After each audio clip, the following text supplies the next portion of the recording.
Welcome to Meet and EurHope final event. My name is Alexiane. I'm JEF Europe Executive Board member, and I was a member of JEF France and JEF UK. And I'm not going to say when I started because I would feel old. So today I have the pleasure of co-hosting this event with... Yes, hello everyone, I'm Hendrik. I'm the head of European Affairs at Make.org. You might have heard a lot about JEF in the last months that you experienced the project, a bit less about Make. So you will hear more about Make in the next hours, and I'm looking forward to this event with you. One quick housekeeping rule is that if you don't want yourself being on pictures, we invite you to sit here on the side, so the photographers will not take any pictures with the people that are here on the side. And if you want to be on pictures and you sit there on the side, we invite you, of course, to sit somewhere else, so that your beautiful faces will be on the photos as well.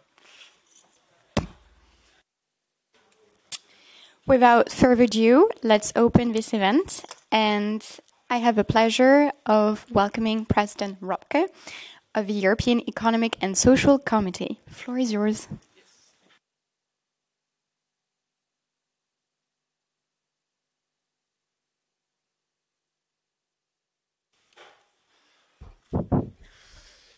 Yes, thank you very much, Alexiane. Thank you, Hendrik, Christelle, Alex, Axel, and dear colleagues and friends. First of all, I would like to welcome you here.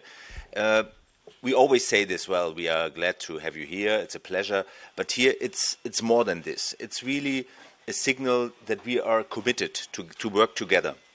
And for us, and for me personally, it was from the very beginning of my mandate, and it's now 1 year ago that I took office, it was one of my first priorities really to have a strong alliance and to join forces with young people. And therefore it's so important to have such an event here just a few weeks ahead of the European elections. We are just talking while we were waiting that everybody could enter this house, because you could feel it's still an institution, even if we make it an open house. But it's an institution, so we have some security checks. It takes a bit more time. But of course, now all of you are here. And we took the time, we used the time to discuss outside a bit. And we look back what happened during the last year. Because it's more or less 1 year ago when I met with you actually at my office, and we were discussing this big project, Make.org, and we were asked as European Economic and Social Committee whether we want to join this initiative. And once again, we are an institution, so I'm not a CEO who can decide only on his own, but for us it was clear from the very beginning that this is an excellent initiative. It fits absolutely in our priorities as House of Civil Society, as House of European citizens, but it fits also perfectly in my political agenda, in my manifesto, because my motto was from the very beginning, and it's still stand up for democracy, speak up for Europe, and I think this is more valid than ever ahead of the European elections. So therefore I'm really grateful that we are part of this great initiative, and I'm also grateful that we can today have this big event here in the European Economic and Social Committee. And once again, I would like to welcome all of you here. As you probably know, one of my key priorities is not only to open doors of this house, but especially to open doors to young people and to boost the voice of young people here also in our house. If you look to our membership, we have a lot of experienced members, let's say it like this, but we have also more and more young members. But I think it is absolutely necessary to have the voices of youth organizations, of young people systematically introduced and incorporated in our work and in decision-making process. And this was from the very beginning one of my objectives that I wanted to reach here together with our members. And that's the reason why we not only opened our doors, but we gave a seat to young people when we do our daily work. And our daily work is to advise European institutions. So we are not policymakers in the sense that we decide on directives or regulations, but we have a voice there. we are involved. We have the right, the mandatory right, to give our opinions to the European Commission, to the European Parliament, to organize hearings with them, to organize conferences with them. We are invited to the European Parliament when they decide to give our opinions. So it is important that this voice of civil society is loud. And therefore, I'm really glad to say that we gave you, young people, youth organizations, a seat in our negotiations. So you're not observers, you're not only guests, you are really part of our decision-making process. That was not easy, I have to say, because it's a so-called EU youth test to put all our opinions to a youth test. But I'm really grateful that we started immediately when I took office our first pilot project. And now the good news is that last month in our bureau, we decided that we will have this youth test as a permanent feature here in our house. Our youth group that we created has developed I would say, a very ambitious methodology, how to do this, how to involve youth organizations. And we had also the European Youth Forum here with us, and we decided last month in our bureau that this should be a permanent feature. I think this is a great achievement, because we know that young people's insights are a game changer, and they should be driving force for the present but also for the future of Europe. And I can say that the first experiences that we had during the pilot project were absolutely inspiring. I just talked to Christelle and she confirmed this, that young people had made a difference and could bring in their voice. They could make written contributions, they could take the floor. So they could do everything what members can do. With one exception, they couldn't vote, because here we have the European treaties and they give the right to vote here in the House exclusively to the members. But I think it doesn't make a big difference, because in the end, most of our opinions are adopted in broad consensus. So it's more important to work before the adoption of opinions. And once again, here I'm really happy that we have you here. You can actively participate in study group meetings, you can formulate policy proposals, written contributions, and you will be also, youth representatives will be also invited to take part in follow-up and monitoring of our recommendations that we have put forward.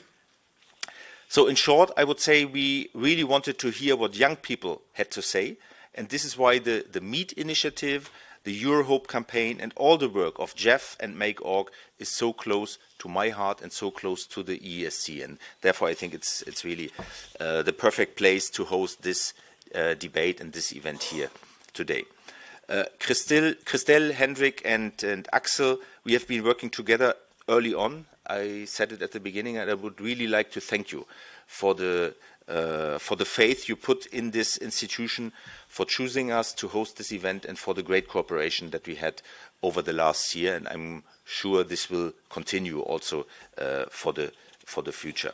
We had also Hendrik and Christelle in our March plenary here in the House when we discussed the upcoming European elections and when we discussed the demands of civil society.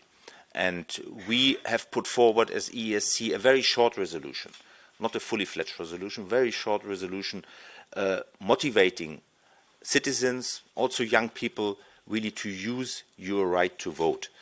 We did not write a big program for the institutions. This is something we are working on at the moment, but we will present this after the elections to the newly elected parliament, to the new commission, and I can assure you that many of your demands will be incorporated in this big resolution.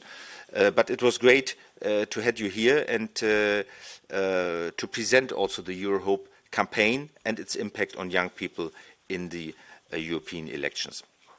We had also the pleasure to have you here during our Civil Society Week in March. It was the first time ever that this House organized a fully fledged Civil Society Week, which brought together a lot of initiatives that we had before. For example, on the European Citizens Initiative, on the journalist seminar, but also on the youth parliament, I would say. We call it Your Europe, Your Say. So young people here in the House.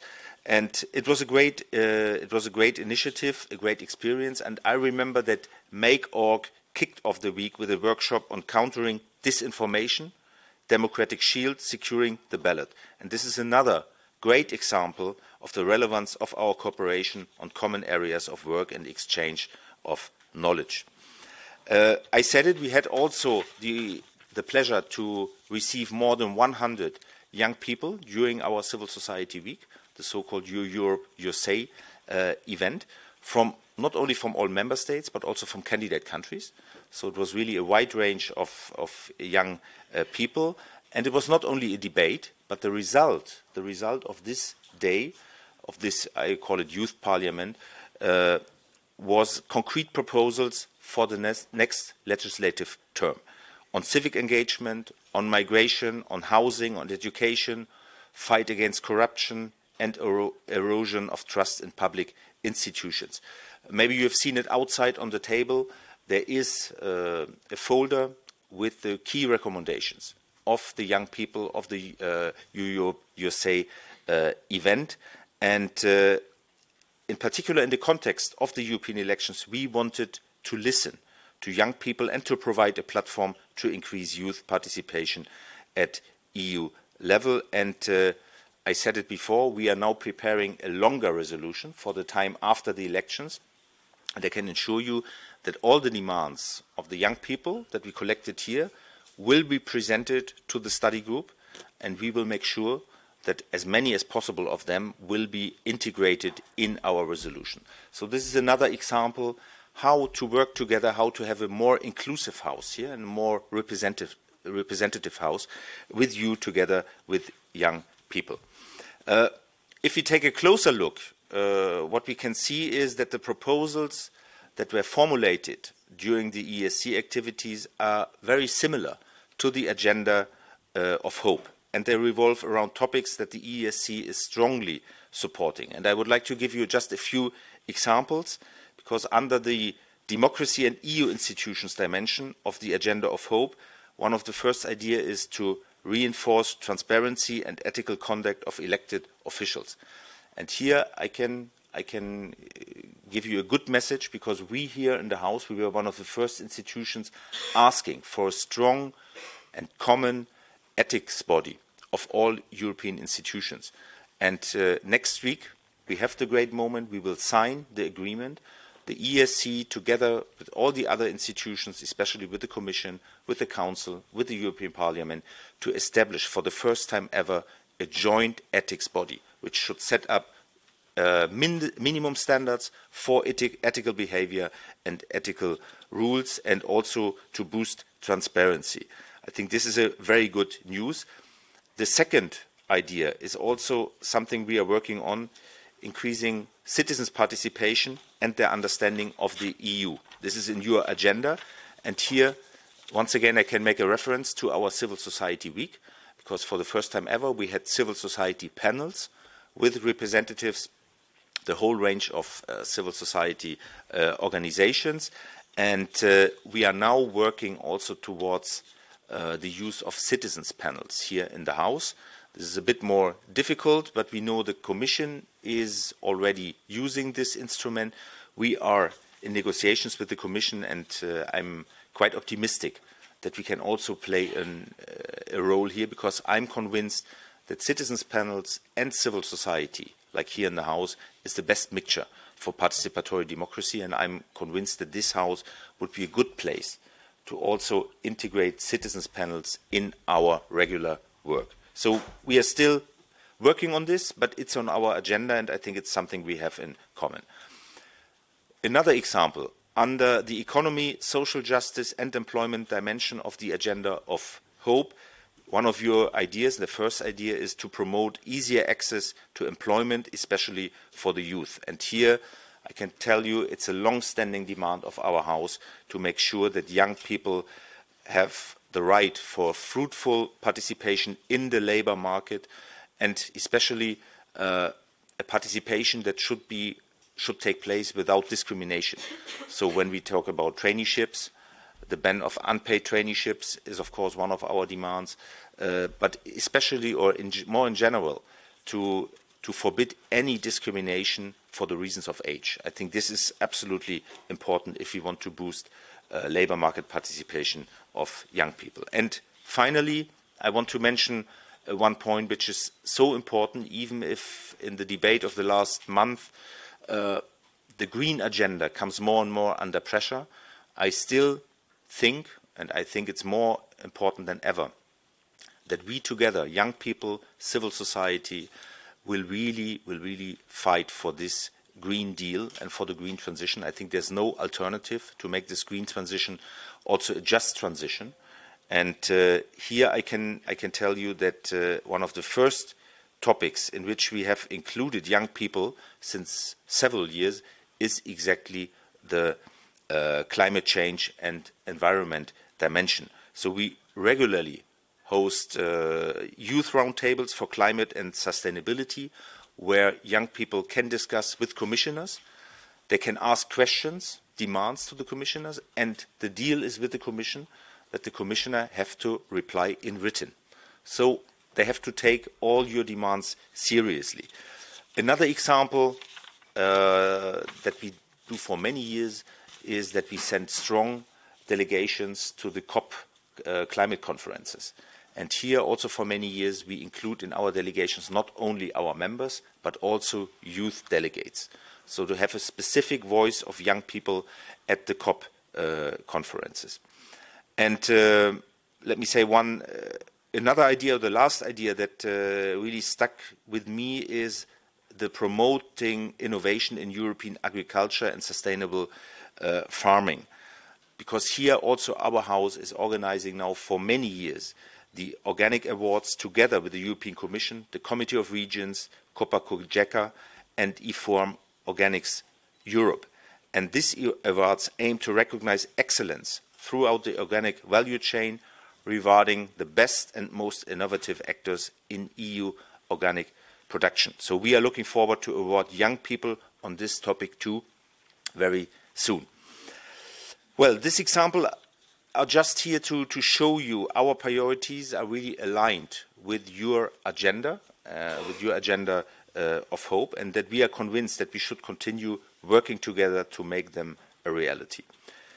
Speaking of awards, today you will hold the final debate of the Meet initiative. It is another occasion to reward young, bright minds and to speak about challenges, perspectives, and areas that you really care about. And these spaces for discussion are crucial for the years ahead. They give impetus to prepare for the EU and make it the place you want to live in. And I would like to mention one more point, because this is also close to my agenda. I said open the house for young people to make it more inclusive, more equal, but open this house also for our neighbors who are not yet part of our family, so the candidate countries. We are definitely advocates of enlargement, which doesn't mean that we want to water down the criteria of enlargement, not at all. But we think we cannot afford anymore to leave candidate countries alone and to leave the civil society in candidate countries alone, especially on the Western Balkans. They felt really abandoned from Europe, and we said this is not the right way. We have to engage with them now. Enlargement takes place now, integration takes place now, not in 5, 10 or 15 years when those countries, Western Balkans, but also probably Moldova or even Ukraine or Georgia will probably join. No, we have to work now with them. We have to make sure that strong structures for civil society, but also for social dialogue, for social partners, for trade unions, for the rule of law are established now. And this is the reason why we open our doors also for candidate countries.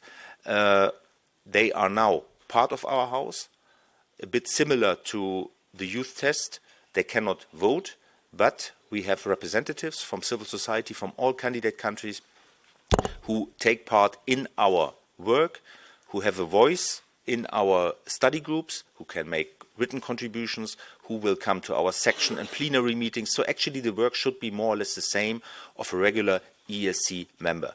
And I'm really delighted to see that we have here among the new enlargement candidate members also a gender balance and also a relevant number of young people, which was also a criteria. I think this is also important to join forces already now with youth organizations and with young people in candidate countries in order to mainstream the perspective of youth from candidate countries.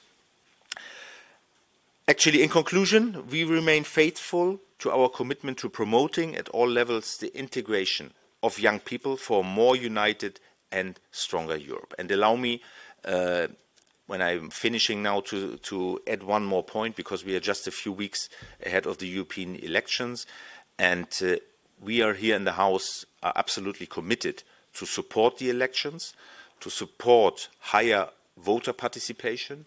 I signed myself a memorandum of understanding with President Metsola, where we committed to joint activities, not party political activities, but activities to engage with citizens, with civil society, to motivate them to vote. And in this respect, I'm very much concerned and even shocked about recent developments, not only on disinformation, but even on violence against volunteers, against activists, against politicians. We've just seen it in the last days, especially in Germany, where even one MEP, one member of parliament, was attacked and seriously injured because he was just promoting his party and he was working on a stand, seriously injured. And I think this is absolutely a warning signal. And this is not a singular issue. It is, unfortunately, it's a consequence of a development that started years ago. More hatred, also on the internet, in social media. I think we have to discuss about rules and about enforcement of rules without the aim to restrict the freedom of expression. This is definitely not what we want.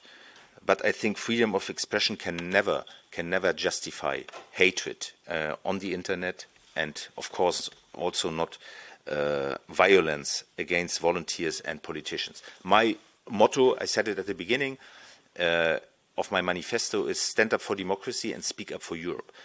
And I think the loudest voice of citizens is at elections. We talk about participation, we talk about demonstration, but in the end the loudest and most important voice is during elections.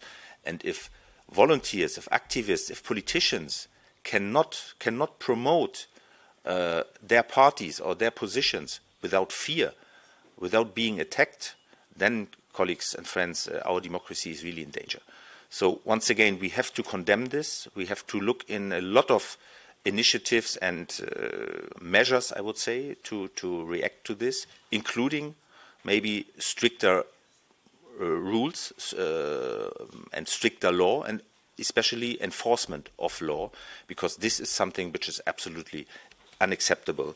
And we were discussing about this also before, the fight against disinformation, against violence. I think this is something we should also, and we do it already, we should join forces, and it's one more reason that this initiative is more important than ever. So I will stop here. Once again, thank you very much for coming here. I wish you a successful day, good discussions, and I look forward not only to the debate today, but also to our cooperation in the upcoming weeks, months, and hopefully years. Thank you very much. President, if you may stay for a while.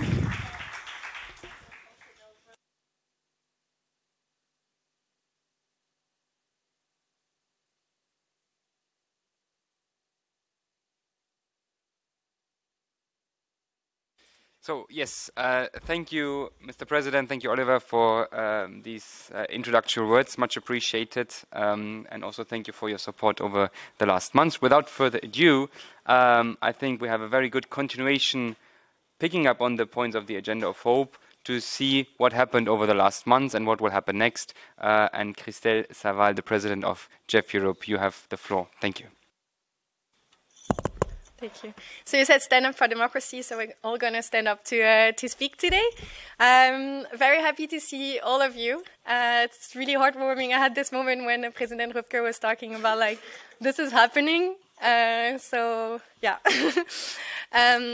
we spoke about youth now. JEF has 10,000 members, many of them in the room. And we spoke about enlargement, and it's a very dear engagement that JEF had for many years before it was trendy. And that's why we have 37 sections across Europe, so also in future member states, as we call them. We fight for federal Europe. If not already in that fight, you're welcome to join it. For European Union that is based on the values of rule of law, of democracy, for peace. And there's much more to be done. Many activities like this one. And we speak about going to vote. We speak about demonstration. And all of this is happening on the ground. I will say a few more words about this later. But first of all, we're here together for this Meet event. So Mobilize Europe, engaging together.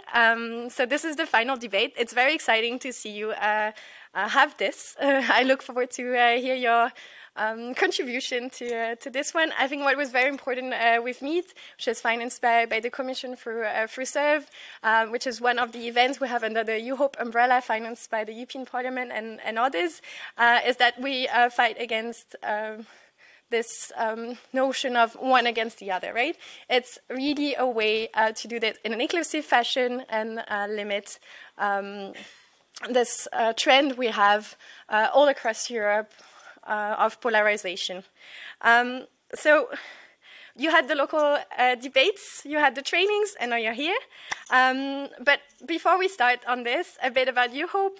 So how it started is, how do you feel about the future? And people have very negative feelings about the future. Fear, powerlessness, anger, and that's normal. As a young person, I feel this because there's the climate crisis, there's a full-scale invasion of Ukraine, there is inflation, there was COVID. There's many reasons to be full of fear and anger and powerlessness. But there's one positive feeling, and that's hope. So that's why we chose to put hope in Europe. EurHope, so that's the campaign I'm wearing today. And that's how it started.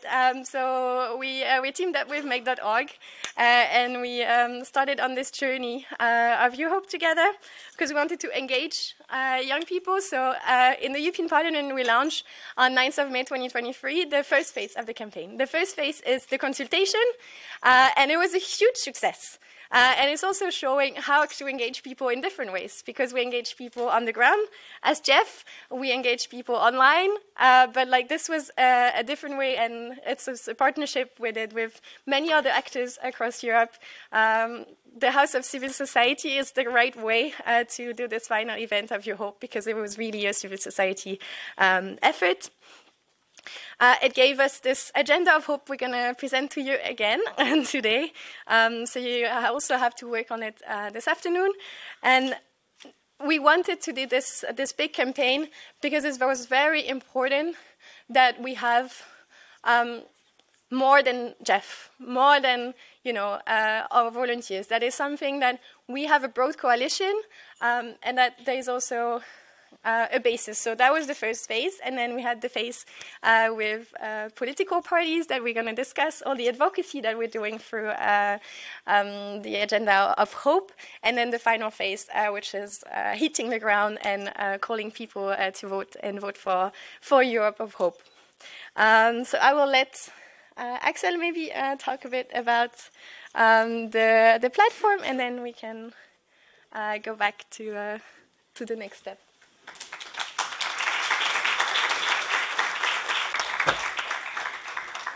We're welcoming Axel Daucher, the president and co-founder of Make.org. Axel.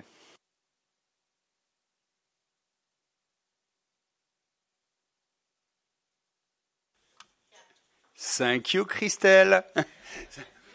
Thank you. You were a fantastic partner during this incredible year, and thank you, Oliver, for your first day support and everyday support since that first day. So it was very, very important. So you have to listen, because you will work only this afternoon. For the moment, you listen, and I'm very happy to be with you today. In fact, when I founded Make.org 8 years ago, the situation was a bit different. We funded Make.org based on one topic, which is the double weaknesses of democracy in Europe. a democracy which is hardly impacting the reality of people, and a democracy which is hardly reconciliating people. And for that, we built Make.org, and we made a choice, which is the important thing is the exercise of power. So we put the election on the side, and we concentrate our effort into what we called participatory conduct of public policy. It was 8 years ago. 5 years ago, last election, we realized that in Europe there is a major issue about the turnout at the election. And so with Civico, we launched We Europeans, which was a huge mobilization. We contacted something like 38 million European citizens. And based on that, based on the consensus, we work with political parties. And as you maybe remember, last election, the turnout increased by 8% in Europe and 14% on young people, which makes the situation even harder this time because we are starting from a higher point and participation is really, really in danger in this coming election. But I have to say that time has changed. Since last election, now Europe is at war. Not necessarily on the field, but definitely on the information war. We are under daily attack to build delegitimacy in Europe. This informational war is even stronger with the new AI capabilities.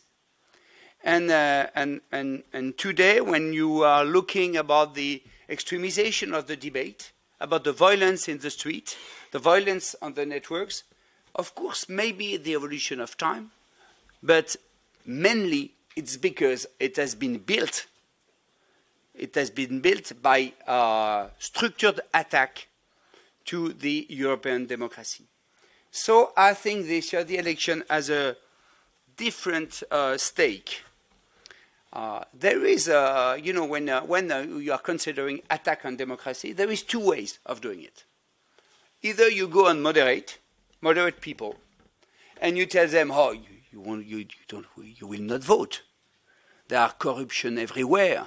It means nothing, so please don't vote. Okay? Or you go on the extreme and you extremize the extremes, which is pretty easy, in fact. And that's lead to a fragmented continent, but that's lead also to maybe a feeling after the 9th of June that the election doesn't mean anything. It's a bit provocative when I say, but it can lead to that. That's why we are in a specific year. A specific year where protecting the election, engaging into the election, has an incredible importance for the survival of the democratic process in Europe. So what can we do? We can make a first thing, we can make a bet, which is the bet that we made with JEF, which is the bet of hope. Hope like not a kind of a fallback solution. Hope like a driving force to really fight for democracy, stand for democracy, and make this election a success. And based on that, we built EurHope. And EurHope is not only the greatest citizen mobilization initiative in Europe today. It's a bet that we can have a very structured, fruitful, and positive debate on the topic we all agree, what we call consensus. And the agenda of hope is not a list of priority, it's a list of priority on which young citizens agree on, which means that the political debate is not only why it's good and what is not good, it's how do we do it? And that's the incredible antidote to any type of informational war. When you are on a consensus debating about how you do it, you are not attackable.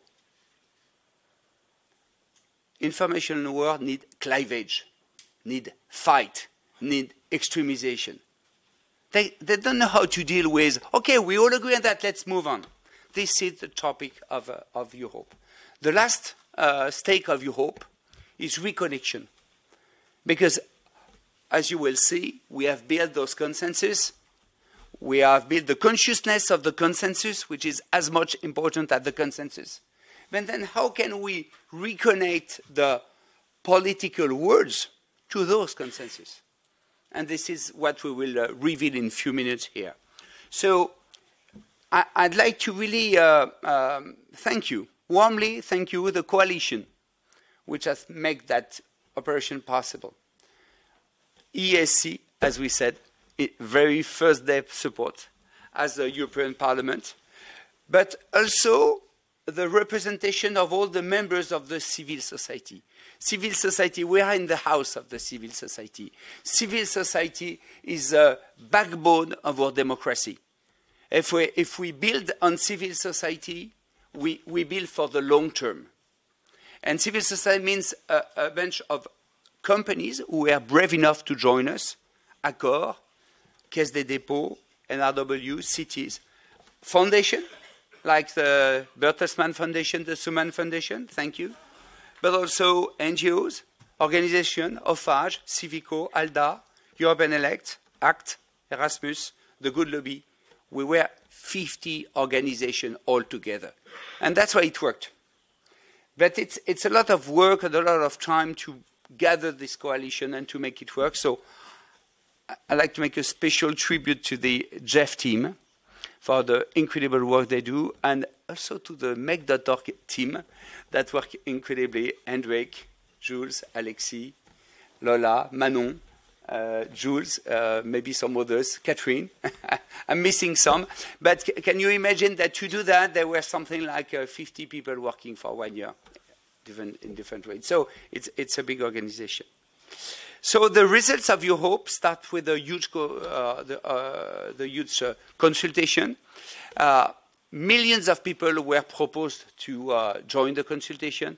We had 1.5 million votes, more than 5,000 proposals. It was incredible in volume and showing the potential incredible engagement of young people when you are talking about the things, not about the principle. And second things, the ideas. 5,000 ideas. And more than ideas, 15 consensus.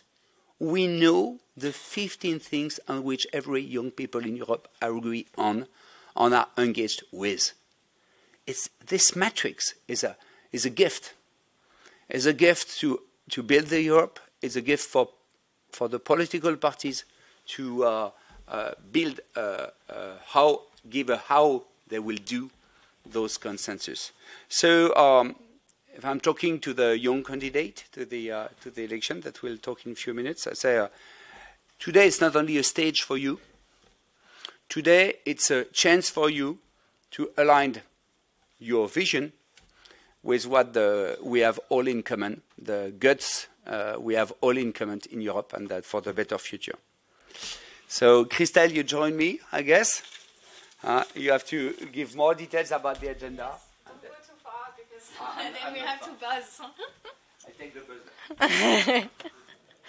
Yeah, so maybe we can put the agenda of Hope back to the screen.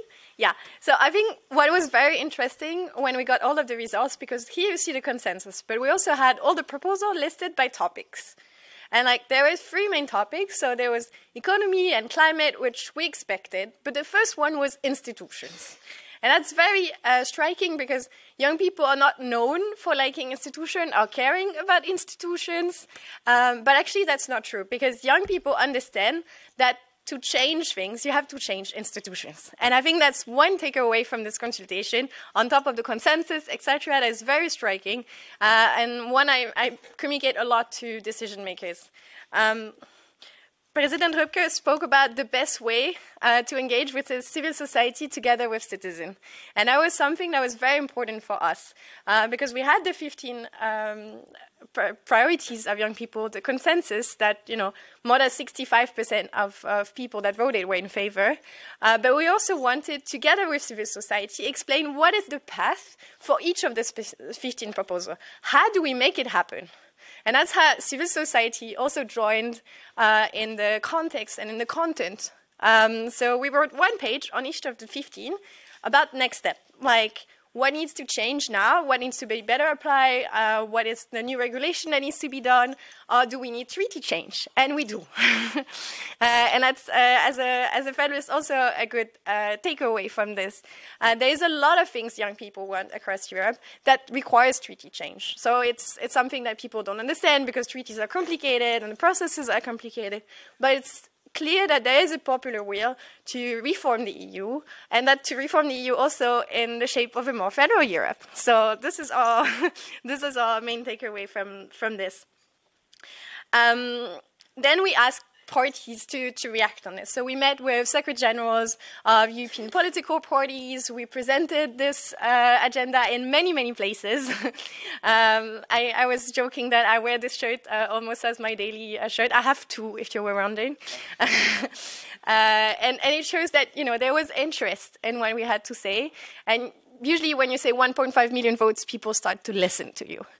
So that's also the takeaway of this campaign, is that there is popular support for what we have been advocating for years.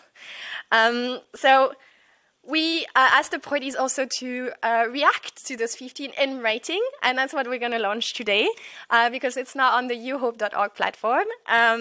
And also, just a few words, and maybe you can see a few pictures about what JEF is and also what we did with Make together. So in many places, so that's a bit the moments where we explain EurHope. There's also, you can see the ads that are in transport. There was a lot of work, especially from the Secretariat. And I really want to take this moment to say that there's still a lot of things to be done for EurHope. We'll have the EurHope weekend from 1st to 2nd of June, where we invite all of our sections to do actions on the ground. So whether you're JEF yet or not, please feel free to join. There will be action all over Europe. And that's a good way to show that we're a united network, and we also have this drive to get other people interested and other people to vote in the European election is the last push, especially towards young people. So a big thank you to our section who did demonstration, gave flyers, did escape games in Europe about the European elections, painted benches. There were so many actions all across Europe, and it's really heartwarming. So thanks a lot to all the JEF volunteers. Thanks a lot to Make and all the partners, because that was really a great collaboration. We gained a lot, and we learned from each other, I think. And I also want to take a special thanks for the Secretariat of JEF Europe, who worked very hard on this campaign. And it was not always easy, but it's really worth it. And I'm really thankful for all this work. So shall we go through the EurHope platform? I think the buzzer is ready. So for context, we started the EurHope consultation with this buzzer. So we can also put online the new EurHope platform with this. How do we do this? So the buzzer is connected to the satellite. And immediately it will be displayed in every screen in the world. Okay? So it's an important moment. I'd like maybe, Christelle explained perfectly the purpose of the platforms we are launching today, which is how the different parties are reacting to the consensus. What's very important is usually when you ask to a party reaction, it will say why it's a good thing or why it's a bad thing. But what's very interesting, and I encourage you to spend time on it, is they will explain how. They will give you practical element to trust or distrust their path of execution. And I think that the price of reconnection with young people, and I think more generally with citizens. Are you ready? I am. So can you do the countdown, Hendrik and Alexander? So I'd say from 5, 4, 3, 2, 1.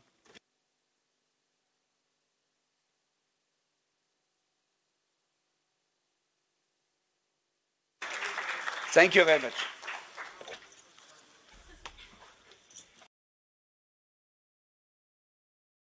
Of our program today, because we do not only want to talk about why it is important to vote and what young Europeans think about elections, but also who you can vote for and who is on the lists. And therefore we are very happy to now have a debate with young candidates for the European election.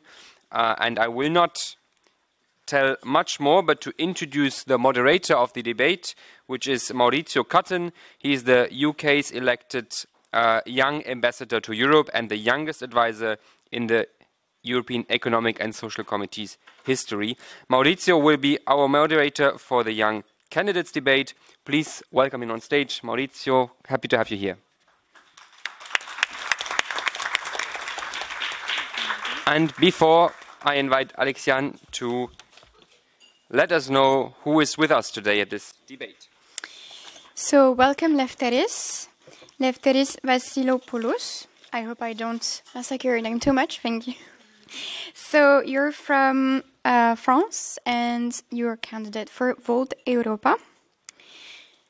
We have also Chloé Ridel from France, from the SND party.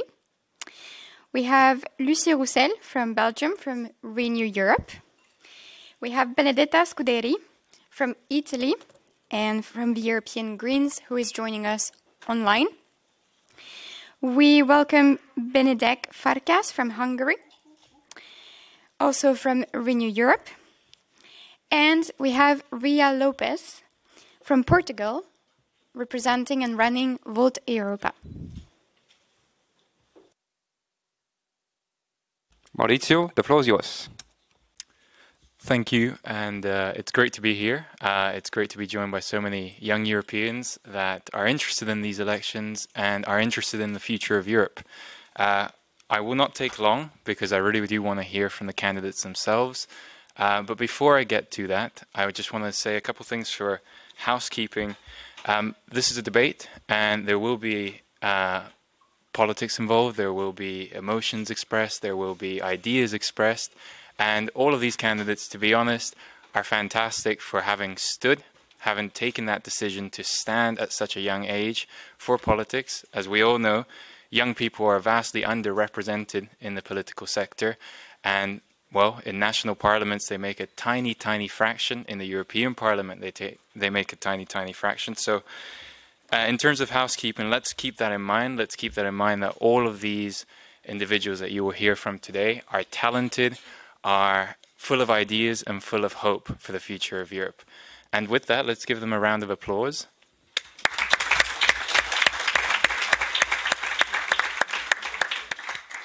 So before you hear from them, I just want to say a couple of things about where Europe stands at the moment. I will start off by saying that it's a bit weird to have a British guy talking about the future of the European Union. So I'll just say that out from the start. But as was mentioned in my biography, I have served with the European Economic and Social Committee on a recent report on EU-UK youth engagement. Through that participation, I was the youngest advisor in the EESC's history, and that is why I'm here today to moderate this panel. So looking at Europe, there are many challenges facing us, from climate change to social issues to justice to the economy and human rights. And a lot of these topics will be discussed today. What I really want to do in this panel is give you the opportunity not just to hear from the candidates, but to also ask questions at the end. Because I do believe that it is important that you have your answers heard and that you have your questions listened to. Once again, before I get to that, I just want to say that youth disillusionment is a big, big issue in Europe.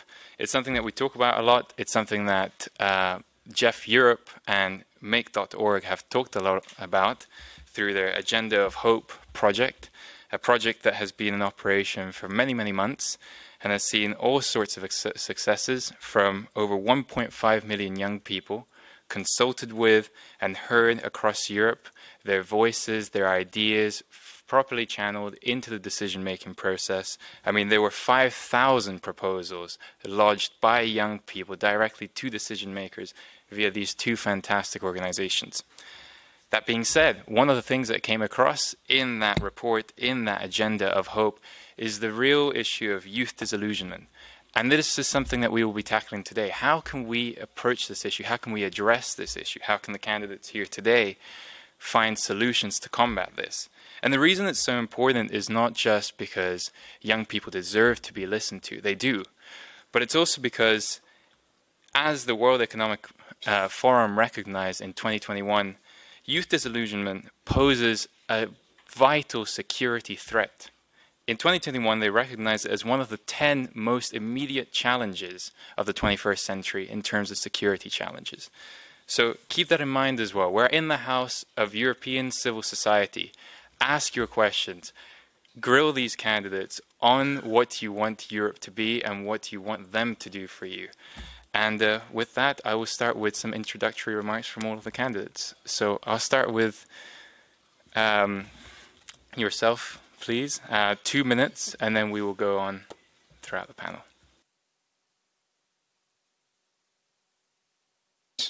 Yes. Okay. Hello. Do I see my time anywhere, or should I just... Okay. Hello. Welcome, everybody. Thank you so much for inviting us and giving us this opportunity. I think it's an awesome time to, you know, from everywhere in Europe to have a conversation with each other, not just here, but also out with the coffee, which is probably the best one. My background is in international administration and also in public policy. So my studies are literally about how to improve the common good, right? How to serve the public. My main fields are education policy and sustainable development. And I didn't say my name, which is Benedek Farkas. I'm from Hungary. I come from the Momentum Party, which is a liberal party. We are members of the Renew group in the parliament and of ALDE on the European level. And I do believe that education policy and sustainable development, which are my two main fields, are the most important fields for a young person. So, and just general in the world. I was elected in 2019 as a councillor in my small town, which is next to Budapest. It's Budaörs, a small town of 30,000 people. And finally, about my values, first and foremost, I consider myself liberal, progressive, centrist, and moderate. And you might, as young people, you might be turned off by being centrist and moderate. I don't say this as not having big ambitions to change the world and to make the world better, but rather as a contrast to the populist waves which we are experiencing in recent years. I believe populism is a plague, both left-wing and right-wing, but let's be real, I do believe right-wing populism is a way bigger threat, and it's a way bigger problem in our world currently. Probably I fit into the 2 minutes, so I hand over my time. Thank you very much. Next up. Here. Thank you. Hi, everyone. I'm super happy to be here, too. I'm Lucie Roussel. I'm a member of the Mouvement Réformateur, which is the Liberal Party in French-speaking Belgium, and part of the Renew Europe family, and part of the ALDE party at European level. So 2 things about myself, maybe. I was born and raised in Brussels, which is kind of exotic in this kind of assembly. And I also work for the EU institutions. I work as an advisor to the European Commissioner for Justice and Consumer Protection. So I think I can say that I leave the European Union, its institutions, challenges, policies on a daily basis. And in my work at the European Commission, I was able to work on very interesting topics with my commissioner, and those topics were really having an impact on the daily life of citizens, such as, for example, a new law to make repair for consumers a reality, the right to repair, the fight against greenwashing, early obsolescence, the law on due diligence to make sure that companies respect human rights and environment in their supply chains. Well, very diverse laws on which we worked recently. And the other thing about me is that I'm politically engaged since university. My first campaign was in 2018, where I was elected as a city councillor in Ixelles, which is actually right next door and home to the European Parliament. Well, actually to the Place du Luxembourg, for those who know it. And in my local mandate, I focused on social affairs. So I got to see the reality of citizens in the past crisis, energy crisis, Ukraine, the massive arrival of refugees in Brussels, and the challenges are in their daily lives, the rise of energy prices, the digital divides, the fact that the sustainable option is most often the most expensive one, and so many other things that were really feeding my work into the legislative proposals at the European Commission level. So I had those two hats, and it was really complementary in my daily life. So now I decided to take. Well, I spoke too much already. I decided to go one step further, and stand in the European election, because I think that we need more young people to shape the European Union that we want and that we want to leave to our children. So I will stop here. Perfect. Thank you very much. I think we should go to our online participants and give them the floor next before we continue. Ria Lopez, are you happy to go?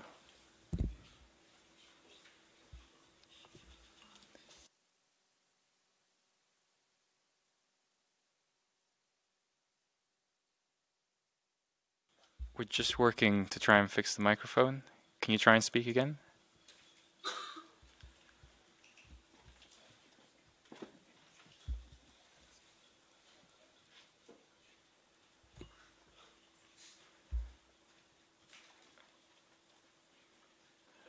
Perhaps whilst we wait, we can move on to Chloe, if you're okay.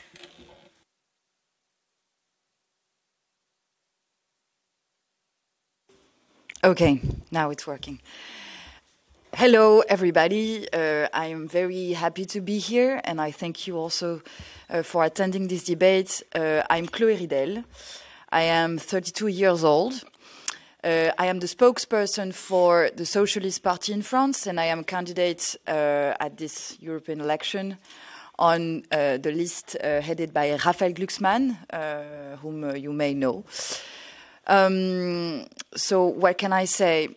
What we are trying to do in East France is convicting the French people that this European election is historic, that the issues at stake have never been so important for the future of Europe and the future of our democracies, and that we have to talk about Europe, actually.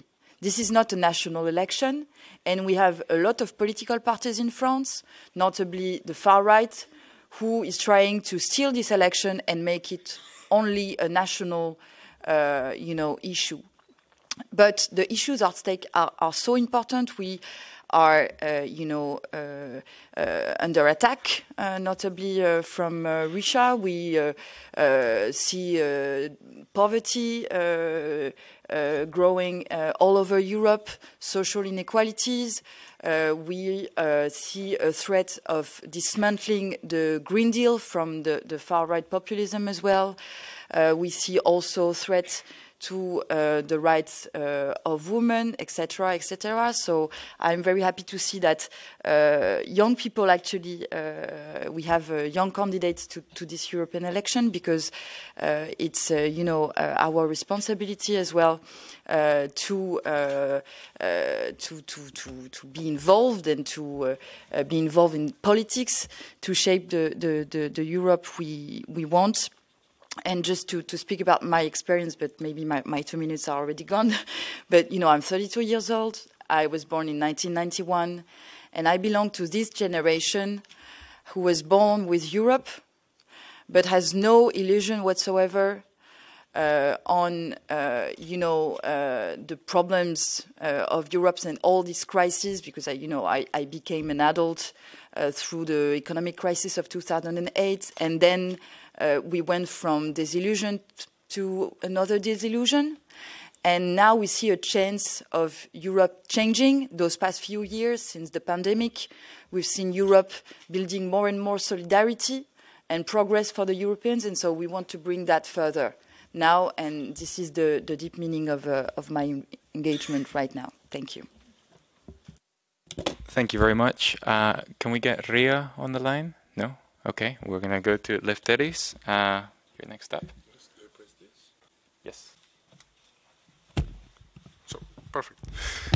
Hello, everybody. My name is Lefteris Vasilopoulos. You can just call me Lefteris. I come from Greece, and currently I'm an Erasmus student in Sciences Po Toulouse in France. I'm 22 years old, so pretty much the same age as most of us here. So I represent Volt France, which is like the national section of Volt Europe, pan-European movement established in 2017. And I'm here to discuss about a question that I also had some months ago. What if an Erasmus student is a candidate for the European elections?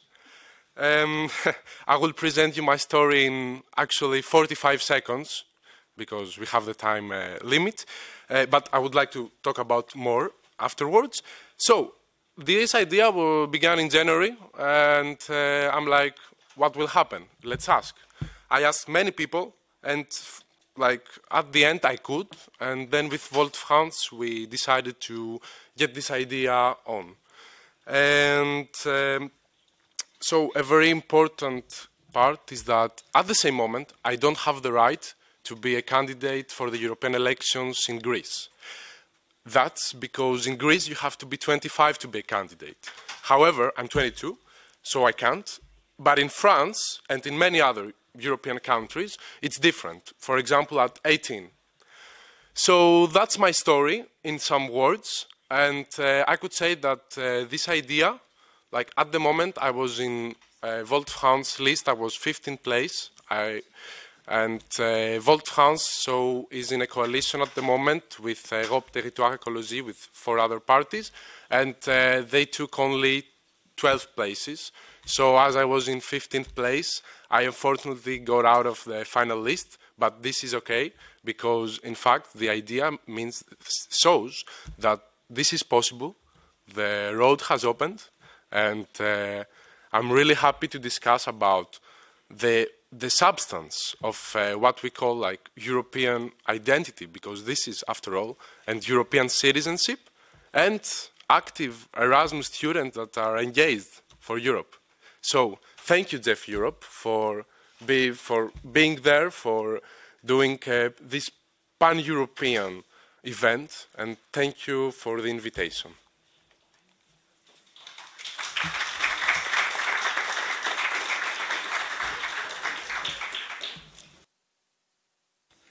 Thank you very much. Do we have Ria on the line?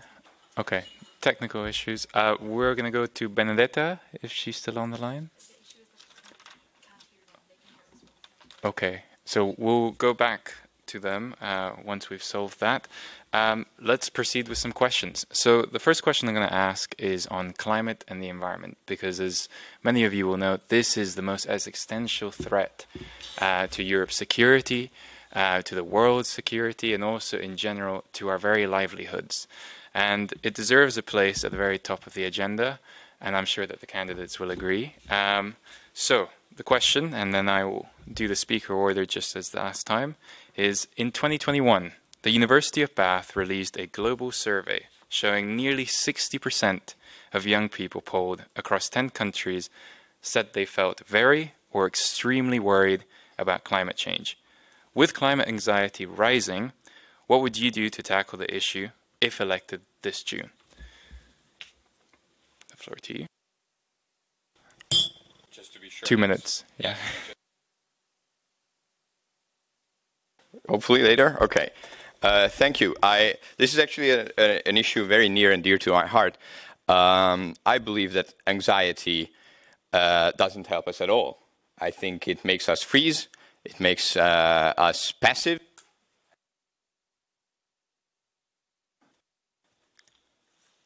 Thank you. So I believe that we have to turn our anxiety to action, and there is actually a really cool model for this. You basically create a Venn diagram of what you are good at, what is needed for climate action, right? And what are your possibilities? And if you find something in the intersection of those things, then that's what you should do. Some of us, maybe all of us, decided that what we're good at is maybe speaking to people, maybe doing politics itself. And that is how we should fight for climate. You can do activism, you can open a restaurant that is plant-based, etc. There's so many different types of actions you can do. And not all of them have to be in public life, although probably most of you are politically inclined because you are here. So just raising your voice and voting, I think it's incredibly important that you vote on politicians that care about this issue. And many of our countries still have a lot of political parties that do not care about this issue.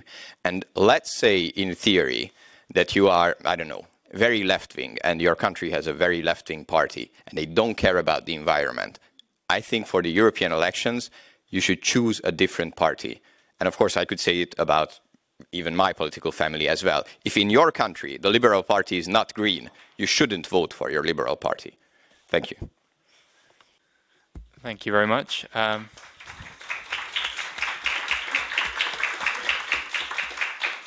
Lucia, I'll go to you next. Thank you, and fully agree with Benedek.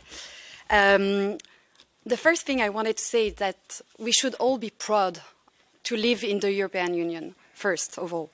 With the climate law that was adopted in 2021, the European Union really decided to reach this objective of climate neutrality in 2050, which is in line with the Paris Agreement, obviously, but we went one step further by saying that there shouldn't be any decision made at the European Union level that goes against this objective of climate neutrality. And I think that's really important because it's really in every day, every decision, every law that we keep this principle in mind.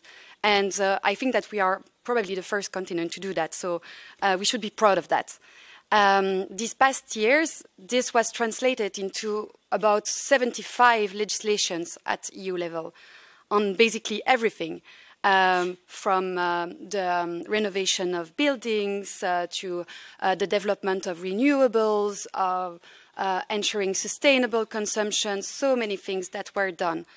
But of course, now we need to apply those laws.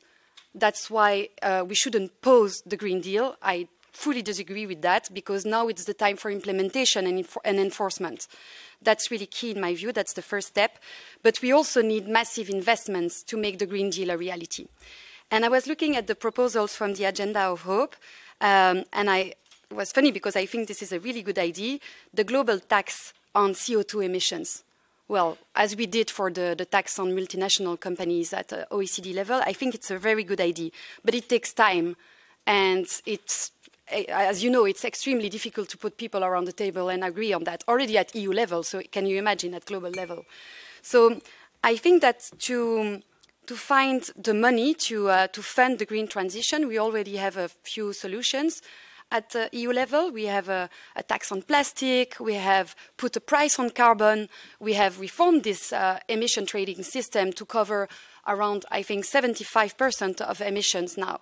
This will be another resource. We have put a carbon border tax, and I think this is one of the very interesting things that we've done at EU level and that we need to extend in the next mandate. This is one of the proposals I fully support, to extend the scope of this carbon border tax, because now it's only covering raw materials like iron or steel, etc. But I think we should definitely cover more products. For example, if you take textiles, or no, let's take the example of a bike. If you produce a bike in Europe and you import the steel from another country, you will pay, the European manufacturer will pay a price on the steel used in the production of the bike. But if you import the final product, the bike, from another country produced with the same steel, well, there's no price paid on carbon there. So I think that this is an unfair competition for EU producers, and that we need to stop that, and we need to expand this carbon border tax to many other products.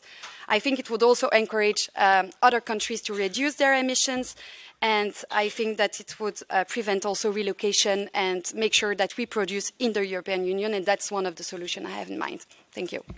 Thank you very much. So we've already heard about...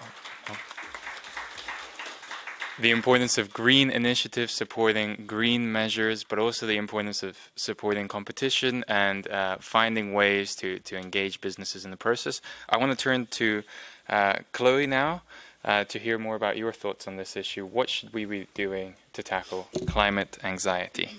Over to you. We have to realize the Green Deal, and the first thing we have to do is to protect the Green Deal from being dismantled by the future European Parliament, if this European Parliament we have a majority of the right with the far right. We are at risk of seeing this Green Deal dismantled, but we have also to bring the Green Deal further, to make it concretely work. That was said before me. Ecology, we don't have to talk about it only. We also have to fund it. So we have to make investments. And when we talk about ecology, we also have to make it concretely to, it's an industrial revolution, the ecological bifurcation. So first, I want to talk about the funding, and we are talking with the S&D group of a social deal. You know, we have the Green Deal, now we have to build a social deal. Why? Because we want this funding of the ecology to be fair. Because the richest of us all are those who pollute the most, and the poorest are those who suffer the most from the consequences of this pollution. We know that. So when we ask ourselves who will fund this Green Deal, because we are talking here of tens of billions of euros, okay? We have to invest per year until 2030 to reach the carbon neutrality. We ask the question, who pays? And we respond to this question by saying that we have to tax the richest, and it's not just about words. We have concretely launched a European Citizenship Initiative, okay? This is a global petition at the European level that you can all sign. We have created a website with the S&D groups and all our partners through Europe, taxtherich.eu. And we have calculated with, great economists that this tax at the European level could bring us 200 billion of euro per year, which is actually bigger than the actual European Union budget annual. And with this money, we could fund the Green Deal properly, and we could fund also social policies within the Green Deal. We can talk about, for example, train, the investment we have to make in the train to make it affordable and accessible all over Europe for big capitals, but also for small cities. So this is about, the funding aspect of the Green Deal, but the financial, but I think this is crucial. And I think that we have built a Green Deal with a lot of norms, but we don't have money now to fund it. And we have to compare with what the Chinese are doing for their own Green Deal. They are pouring billions and billions and billions of dollars to become the greatest green champion of the world. And this leads me to my second part.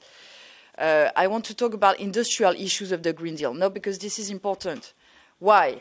Because actually... Sorry, we will need to speed up the process. Okay, I will speed up, but I just want to say that Europe has been dependent of the Russian gas. Now we are dependent of the Chinese solar panels. Okay, we are importing 90% of solar panels from China. And we want to say that this is an absurdity in a social point of view because it's destroying industrial, employment in Europe.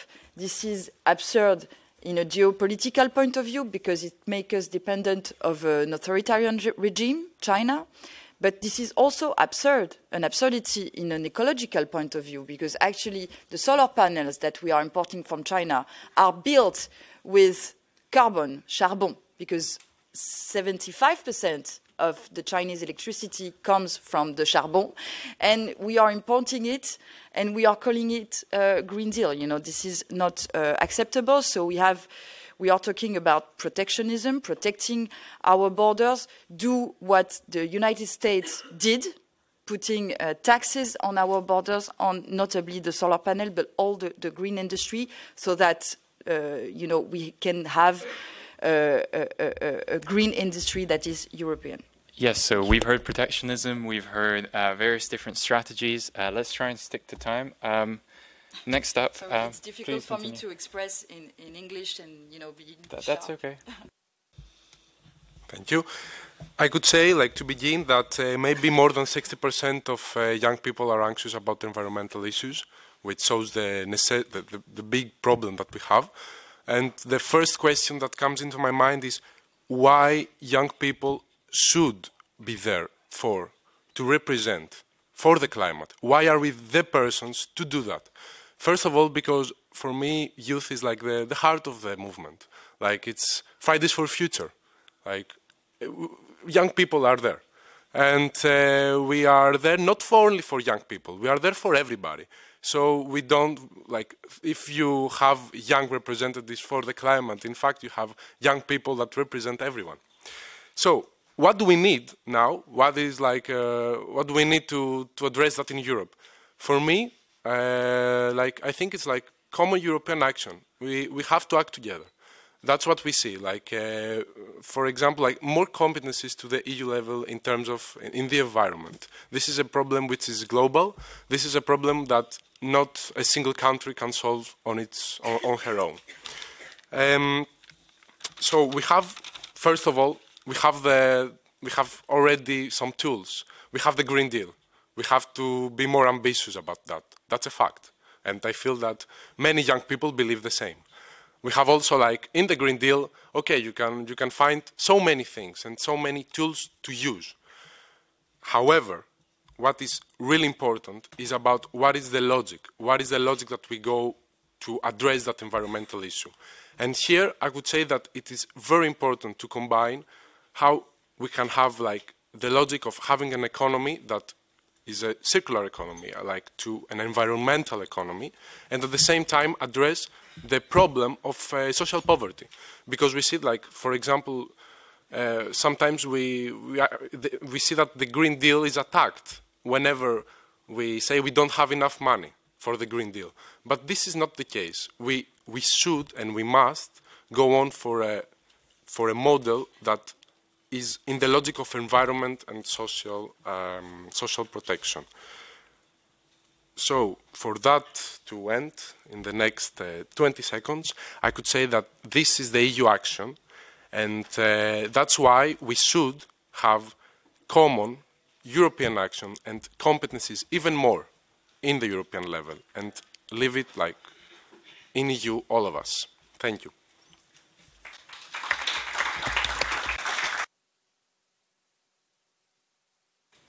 Thank you very much, and I see that we have our two online speakers there. Is the microphone working? No? Okay, we will try them again later. So we're going to switch now to security and defense. The question is, Russia's 2022 re-invasion of Ukraine has brought Europe to the front lines of a battle between democracy and the forces of autocracy and the repression. Given Europe's vulnerabilities in securing its futures, what do you think the next European Parliament should do to safeguard Europe's democratic future and Ukraine's fight for freedom and liberation? Bit of a lengthy question, but I'll go to Chloe first. 2 minutes. Oh, okay.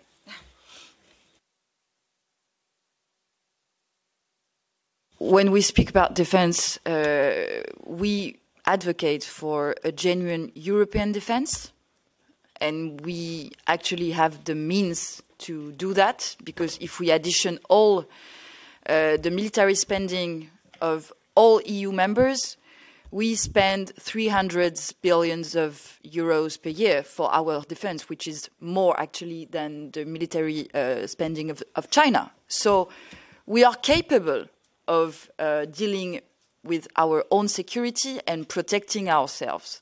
It's just a matter of willingness, and for doing that, we have to build a European defense industry, to buy European, not buy American, okay?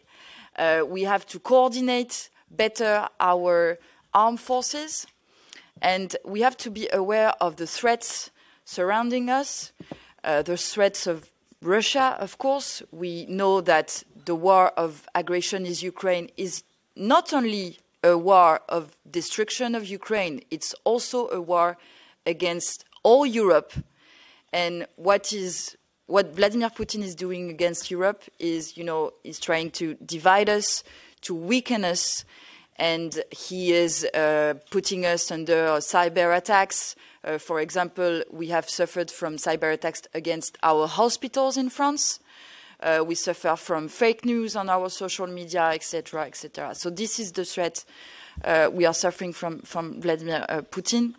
So we have to be aware of that. And maybe I want to say a few words about what should European Union do as regard international law.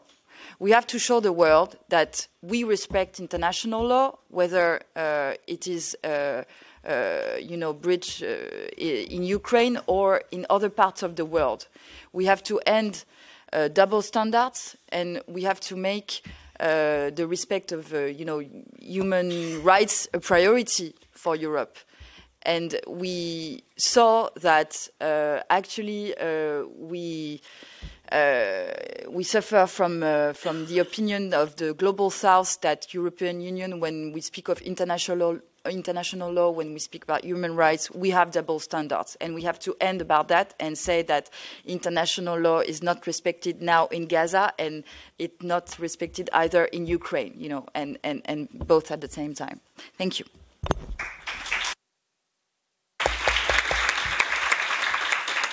Thank you for the intervention. I'm going to go in this order. So I'm going to start with Lucy now, then Lefteris, and then Benedek.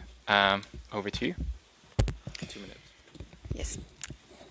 So when it comes to Ukraine, I think it's worth recalling what day we are today.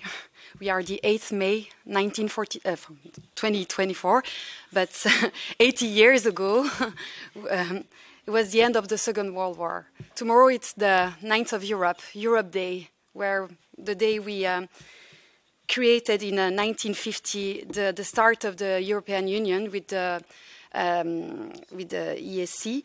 And I think, it's worth recalling that, because the European Union was created to put an end on the war, on future wars, because with solidarity and when you depend on each other's economy, well, you don't have any interest to make war. And well, now with the war at our borders in Ukraine, we realize that having a war at our borders is super dangerous, not only for security, for the European Union security, but also internally it has consequences for us directly. For example, on our supply of energy, we were totally dependent on Russian gas. This has made an unprecedented crisis in the European Union with the rise in energy prices. So we cannot afford having that war on our borders anymore. And we must continue all the engagements of the past years in that direction. So for the next mandate, I think one of the priorities should definitely to be to invest in a real European defense, as Chloe was saying. I fully agree with that. There is also a question of interoperability, because we have 27 different defense systems, different armies, and sometimes they just don't work together. So I think that's one interesting area in which we need to look at. And we should invest together, definitely.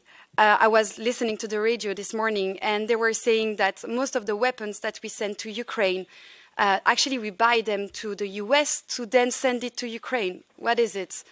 We cannot depend on others for our security. Definitely the NATO is important, but it's not enough. We should be independent in that regard too. Thank you. Thank you very much. I'm going to switch now to... Yeah. So I'm hearing a lot about buy European, about securing our defense forces. Lefteris, what are your thoughts on this? Thank you. First of all, I could say that we have to, I would like to remind some values that for me are what Europe means. For me it's like united through diversity. It means also solidarity. And Europe means also peace. So first of all, Europe must stand for these values, must stand for peace, and that's why it must stand for Ukraine and for every other part of the world that the human rights are being violated. Either this is in Ukraine, either this is in Gaza. Apart from that, I could say, like, yes, foreign policy is a national competence. We have 27 different recipes for that. And it's a difficult part. It's a difficult part, that's a fact. Foreign policy and migration. So that's why we should have these values. But we must, in terms of proposals, I think that in order to have a strategic autonomy of the EU, that we are talking a lot about, we must have a common position. So in order to have a common position, in fact, you have to avoid veto. So I could say that we should go to that road together without a veto. But in order to have an accepted non-veto, you have to stand with these values. So that's why I start from these values, and I'm very strongly supporting that this is the road to go with these values. So that's my answer. Thank you very much.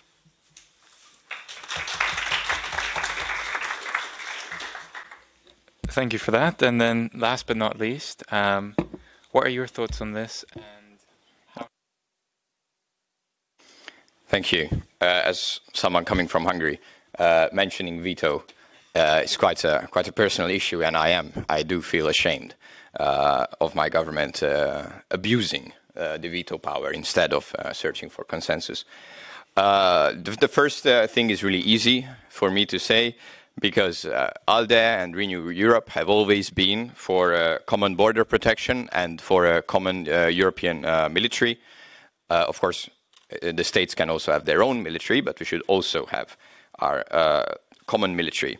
The more complicated part, I think, is democracy, and we must protect it, period. No questions asked.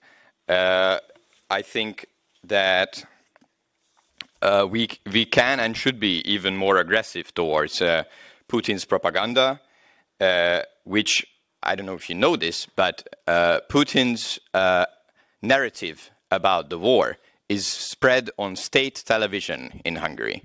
Not just in some fringe media, it is on the state television, it is on the official media, it is on the press conferences of government officials.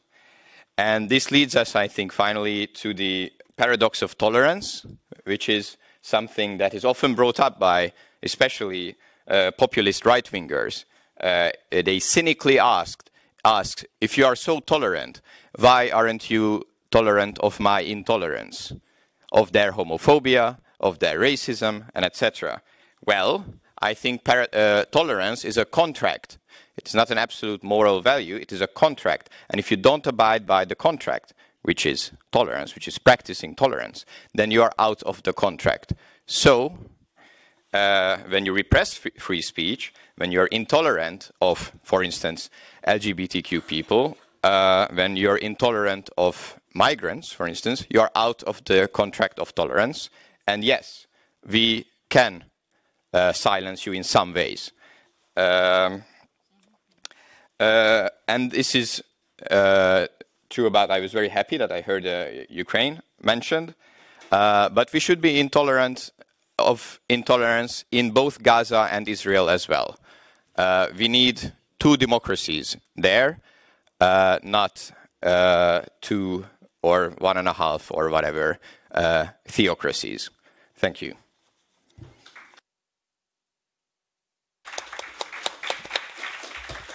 Thank you for that. Just checking with the technical team. Is there been any updates? No. So we're going to move on to the next question. We're going to do this one a little bit quicker so that there's time for questions as well from the audience. The next topic is another big topic, which is the economy, specifically housing. So going back to the point that I raised earlier on youth disillusionment, one of the biggest issues facing young people today is finding affordable housing and being able to climb up the housing ladder. In many cases, it is even given a platform for extremist parties to exploit youth concerns. So what are your thoughts on this issue, and how do you think decision makers in Europe can adequately tackle this problem and ensure that youth concerns are addressed? I am going to start with Lucy, and then we'll proceed. Okay. Well, affordable housing, I think, well, this is not the right answer, but the responsibility lies first with the member states. I need to say that. But what can we do at European level? Well, it all revolves around the same question. First, we need to renovate buildings all over Europe. We need to have heating that is not based on fossil energy, etc. And this goes back to the question of the Green Deal and how we can make that big jump to carbon neutrality while leaving no one behind. That's the key question of the next mandate. That's the crucial question. And already in the past mandate, there were some tools that were developed to face that problem with, for example, the Social Climate Fund or the Just Transition Fund. So basically, you get resources from taxing the most polluting activities, and you get these resources to fund the transition and help the most deprived regions, cities, workers that have lost their job because of the climate transition, etc. But what we did also was the recovery and resilience plans, funds. What we did is to borrow money together.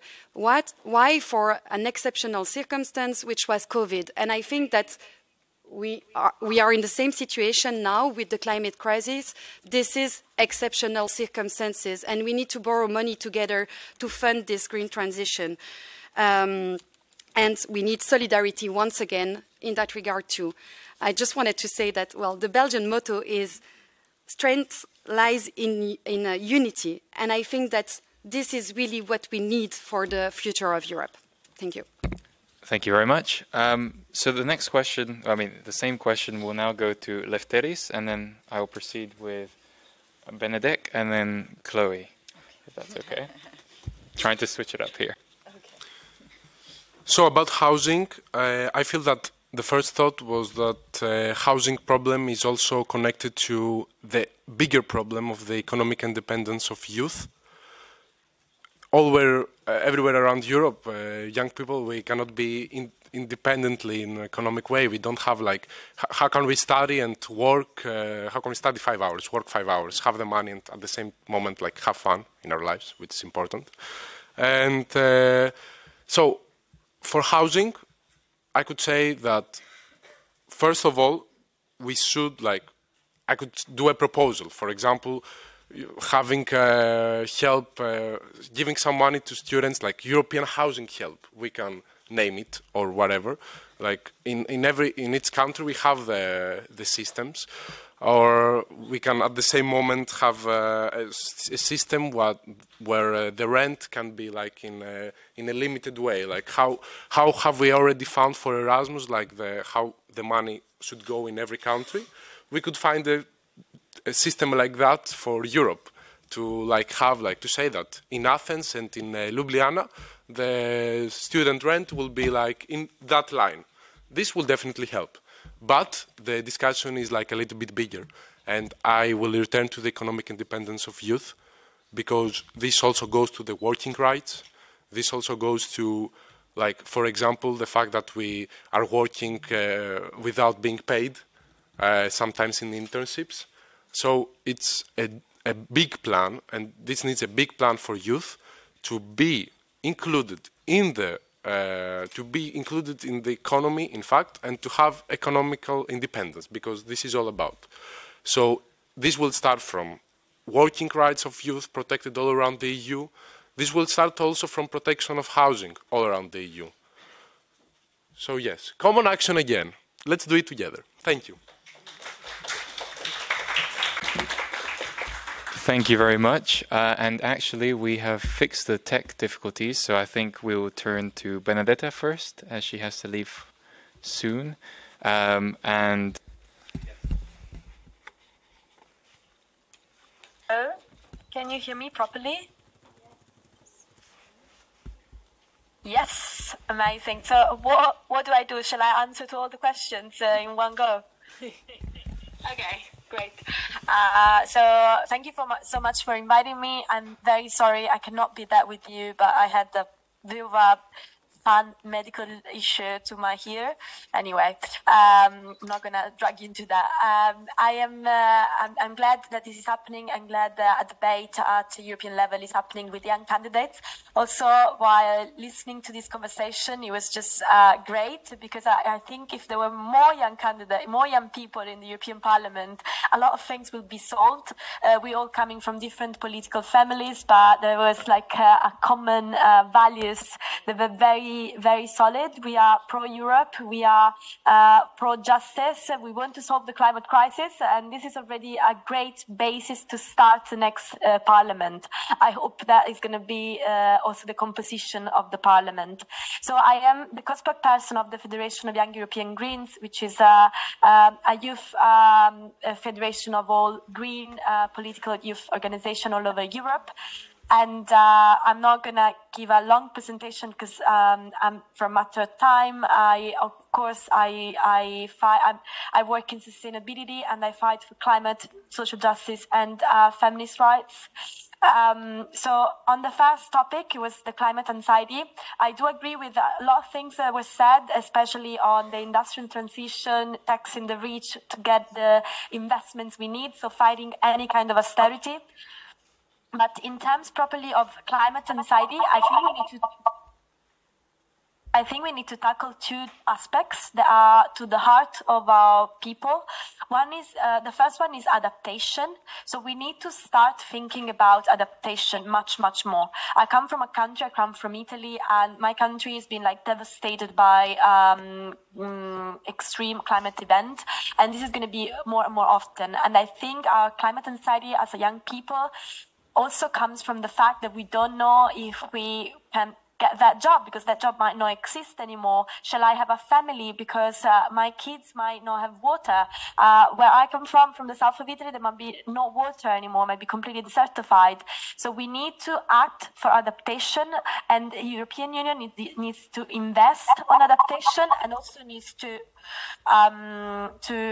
invest. Sorry, I hear some weird noises, but needs to invest, but also needs to put proper targets for countries for adaptation, because right now there's too much freedom. We talked a lot about mitigation, but we didn't talk about our water resources. We didn't talk about the protection of our land from flooding and so on and so forth.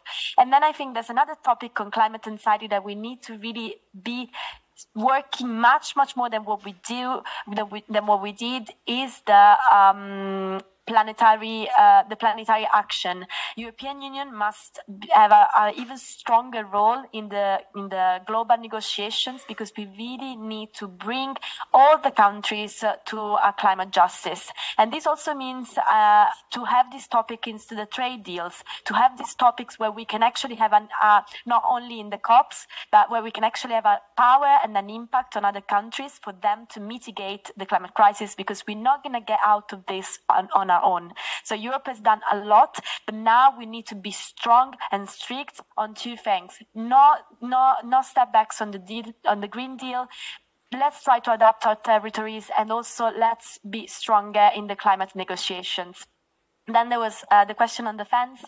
I also agree with everything that's been said. I think however, I think we need to have a more holistic kind of point of view on this. So we need to think, what is the Europe we want? Do we still want a Europe of the nations, or we want a Europe of the regions? We want a federal Europe, and we are fighting for a federal Europe. And this has a great impact also on the defense of Europe, because that means that we're going to have a common defense.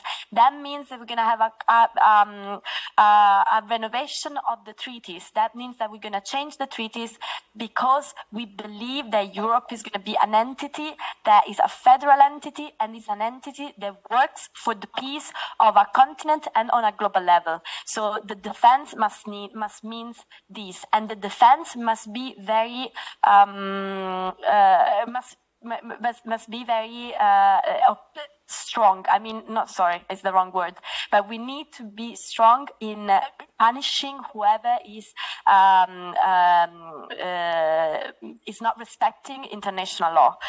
So my colleague from the Social Democrats was perfectly saying this. At the moment, European Union must act. We have been acting against Putin. Now we also must act on Israel, on the international crimes that they are committing, and we should do it. We should have the courage to do it as European Union. We need to start thinking as a common entity, because that's the only way we can actually be an entity of peace. And that was the reason why we created this union. We need to keep that in mind. We are working for the peace, and we need to do it all together. And of course, that means changing the veto. That means changing the treaties. That means taking Europe to another level. And then there was the third question, I don't remember. But I go with the one on the housing, although also because my time is running out. So I'm coming from the Green Group. We did so much on housing already. This is actually a topic that I'm bringing on my campaign a lot, and it's a bit weird because it's like, oh, housing is not a competence of the European Union. Well, first, it can be somehow, and second, we can make it. So we believe that the European Parliament should declare the housing emergency. We have done so with many other emergencies. At the moment, our housing emergency is one of the crucial topics of our generation, but not only of our generation, because there's old people that cannot live in their houses anymore. There's families that cannot afford their houses. This is a huge intergenerational emergency, and the European Parliament should declare the emergency straight away. Then we need to put our budget also on housing, to build more public housing, to renovate our housing. We believe that the Greenhouse Directive is essential, but we need to put resources on the top of the Greenhouse Directive in order to make it just and to be sure that the governments are starting from housing that is public housing, or houses that are of people that are most vulnerable, and they need to live in they have the right to live in a decent home. And like that, we will also try to decrease the rent price, because we will put more public housing in the market. And of course, we need to put regulation, to start from Euro, to have more transparency, and to help member states and local administration to have regulation on short-term rentals, and of course on avoiding any kind of financial speculation on our houses, because for us, houses is for people and not for profit. Thank you very much, and thank you for waiting as well. Luckily, we got through the tech difficulties, and we were able to hear from you, and some very interesting points that were raised on a variety of questions. I appreciate that was a lot to cover, but I think all of the participants got something to take away from it. And again, thank you so much for joining us. Ria Lopez, unfortunately, disconnected. I think there were some technical difficulties there, so unless she's able to join again, we will continue with this panel. We're running a little bit late, so I ask that we try and keep our remarks brief. Benedek, please go ahead on the question on housing. Thank you very much. I will try to be brief, especially because as a liberal, we have less to say about housing. This is a debate, and I do not agree with what Lefteris said, that this should be a European competence. I very much agree with Lucy. This should be a member state competence, and also because I don't think it's a very complicated issue. This is not an unsolvable issue. This issue just needs the political willingness to be solved. And I think there should be, of course, the political will to be solved. as someone who studied public policy, and I still very much practice that and study that, I firmly believe in best practices. I think we can learn from each other. I think there are member states who are pretty good at this. Austria and Germany are quite famous for their social housing systems. And also, this is an issue that we have already solved after the Second World War. So this is not crazy. This is not unprecedented. We can do it. So what I'd like to talk about is rather some of the issues that causes it, which is, I think, NIMBYism, not in my backyard, if you've heard of it, or I even like better the other mosaic word, which is bananaism, build absolutely nothing anywhere. This is very important, and I think it's a good term because the people who think this way are bananas. This is crazy. We need cities. We need denser cities. We need more people living in cities, and that can solve the housing crisis. Bananaism or NIMBYism is a social scourge. This is basically privilege protecting their own privilege from underprivileged people. We have to fight this. We don't need, these suburban areas where everybody has their gardens and everybody lives in their own house. This is one of the biggest problems of the United States, and we need to avoid it more in Europe. My final words is we need more cities, less cars, and more trains, and that will solve the housing problem as well. Thank you.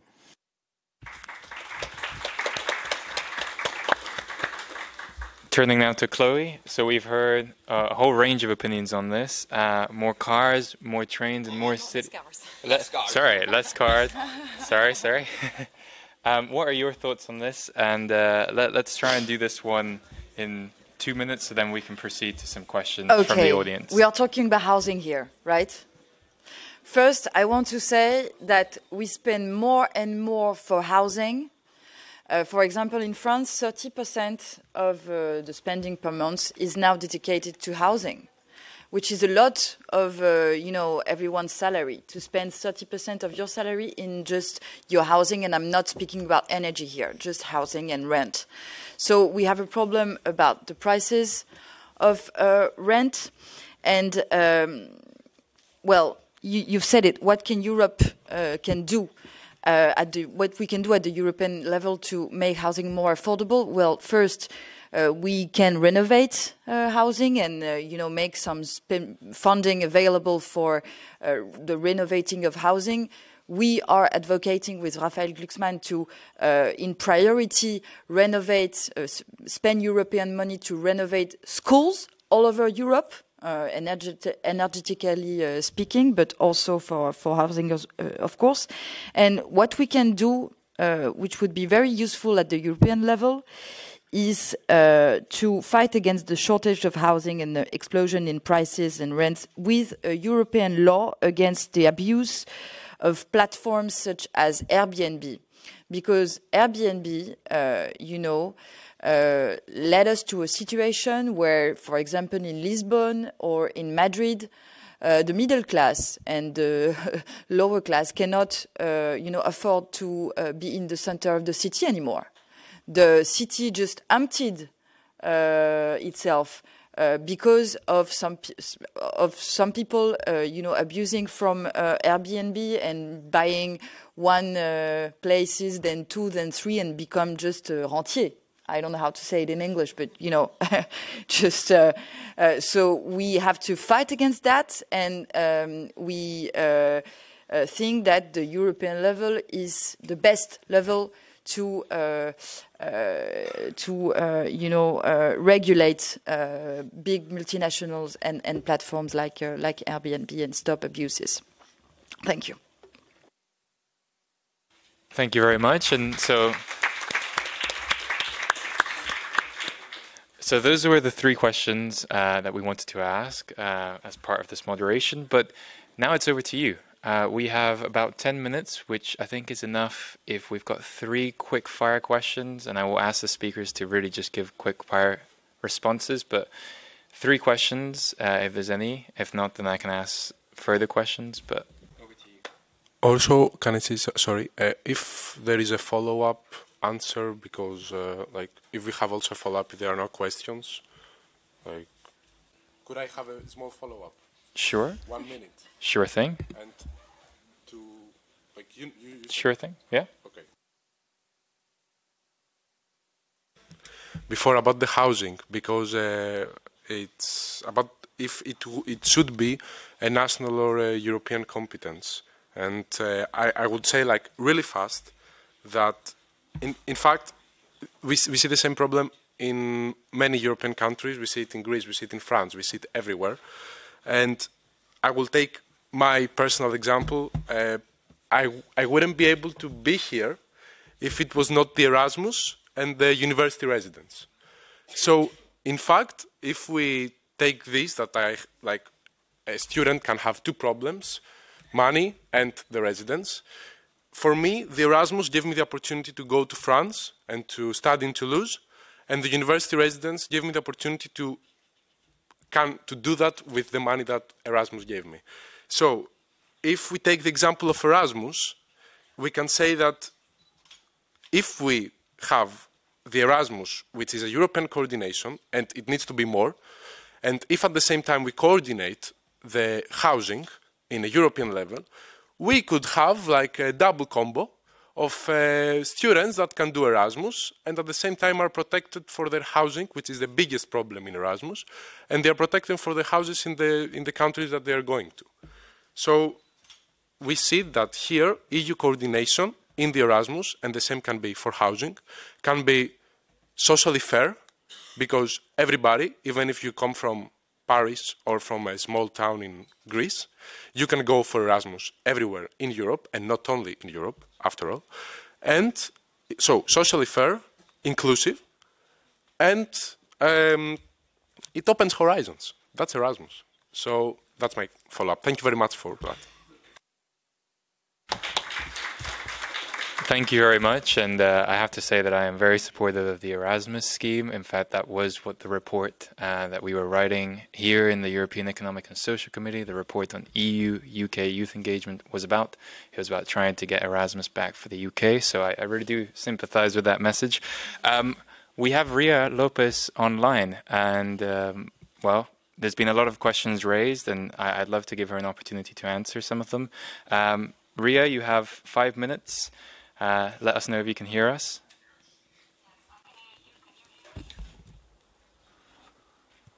No? You can't hear me. We can hear you.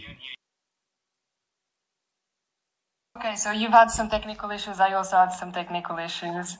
So I have not been here for maybe 20 minutes of the conversation. So I was told that I have around 4 minutes. I'll just briefly present myself. My name is Ria. I am from Portugal. I am running for Volt Portugal, which is the pan-European party that I'm sure many of you in the audience already have heard about. Aside from my volunteering at Volt, I am also, I work for the European Parliament as a parliamentary advisor.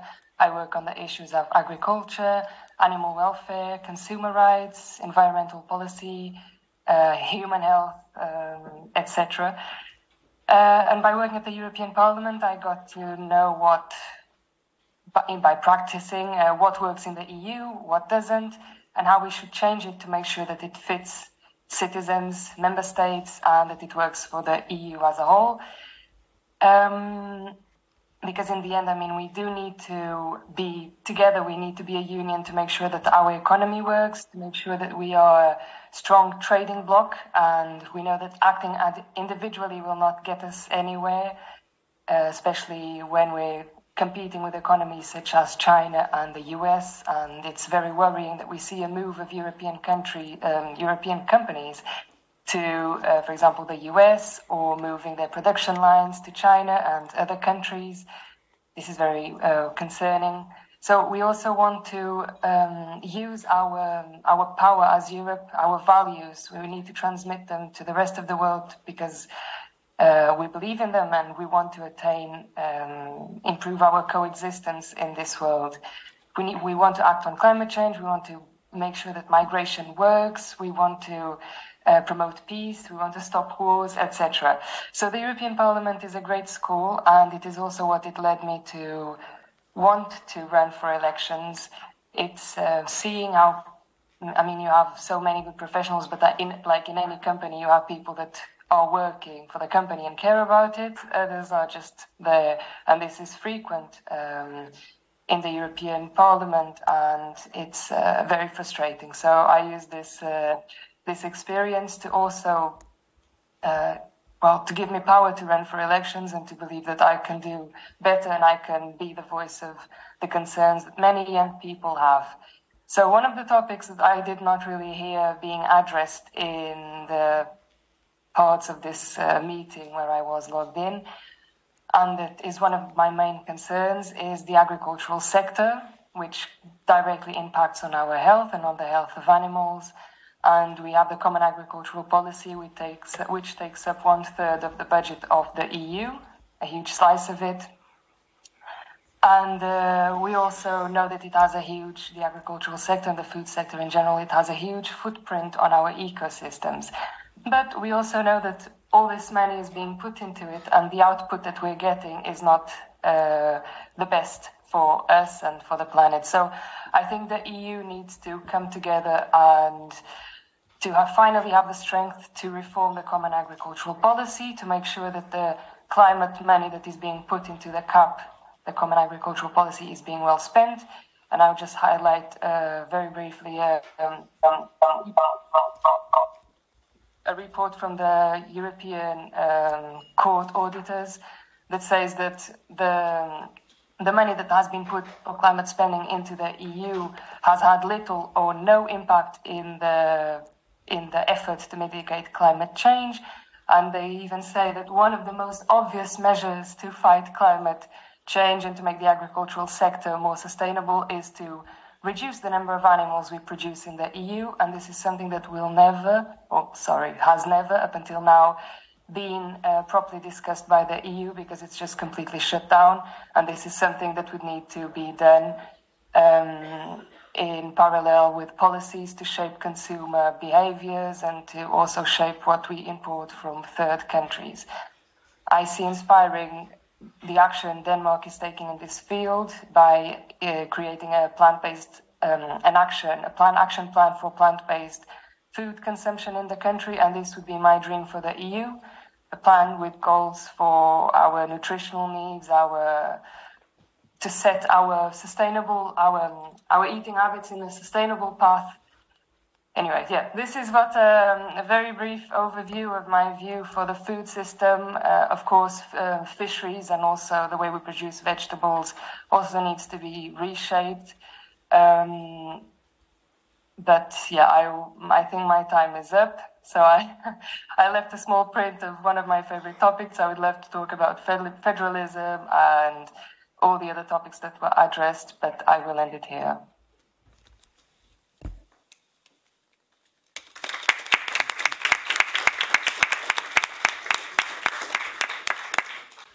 Thank you, Virya, for joining. Sorry for the technical difficulties that we experienced.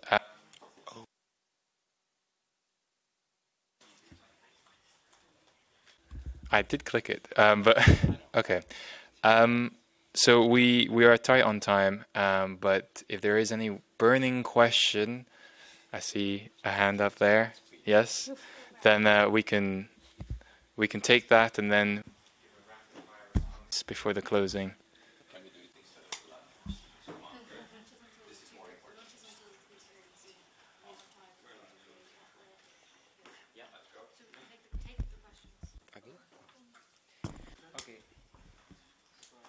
Should I go first? Okay, yeah, sure. Thank you for your time. You already talked about Ukraine, but I have a quick question related to Ukraine. We see that the youth is very passionate and interested about the conflict between Palestine and Israel, which is totally legitimate, and I think it is important to talk about it. But when it comes to Ukraine, unfortunately, and I'm a war reporter, and I do give conferences on these different matters, so I see how people react to the topic, I see that the youth is not that much interested in the topic. Usually when I give conferences, it's people that are 50 plus that talk about it, that participate, and the youth is not that much interested in the topic or just doesn't care. They say that they feel like they are neutral towards it. So my question to you is, how do you think we can make the youth more interested in this specific topic, which I think is extremely important for the future of Europe? Thank you. Thank you for the question. We'll take 2 more questions, if that's okay, and then the speakers can have a couple minutes to answer them.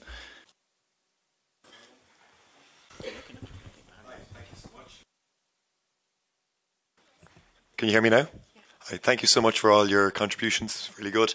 On the note of Ukraine and other kind of member states joining, as you mentioned, some of you said that we may need treaty changes.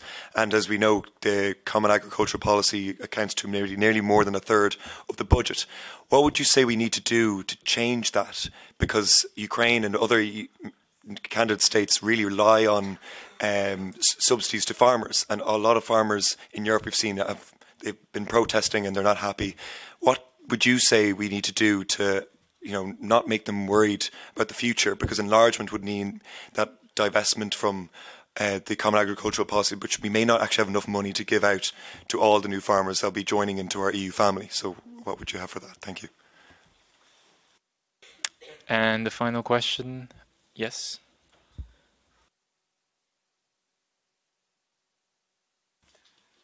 Okay, so my question is connected to the ban of unpaid internship. In Hungary, the law says that after 6 months of continuous internship program, is a company obliged to pay for the work. So the youth has to work more than a month at the same company in order to get payment. How is it equal pay and equal work? The European Union said they banned unpaid internship, but in reality, it doesn't really work. I mean, I know it's in still progress, but what do you think? How can they ban totally unpaid internship without any time restrictions? Thank you.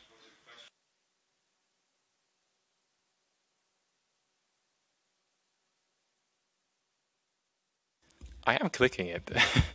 Okay, we'll start with Ria because you've joined us after all the technical difficulties, and I think it's important that you have an opportunity to answer some live questions. So I'll quickly summarize them again. The first question was on Ukraine, related to this perception that young people potentially in Europe do not feel as connected to the issue of Ukraine as potentially older people. What are your thoughts on this? The second question was on treaty change, relating it to farmers and their fears on enlargement-related matters and the potential for the agriculture market. And last but not least, a question on banning unpaid internships and the feasibility of it. Go. Okay, I think the first question was more about Gaza and how to make European people care about it. This is a very hard one because things that are further away from us, it's harder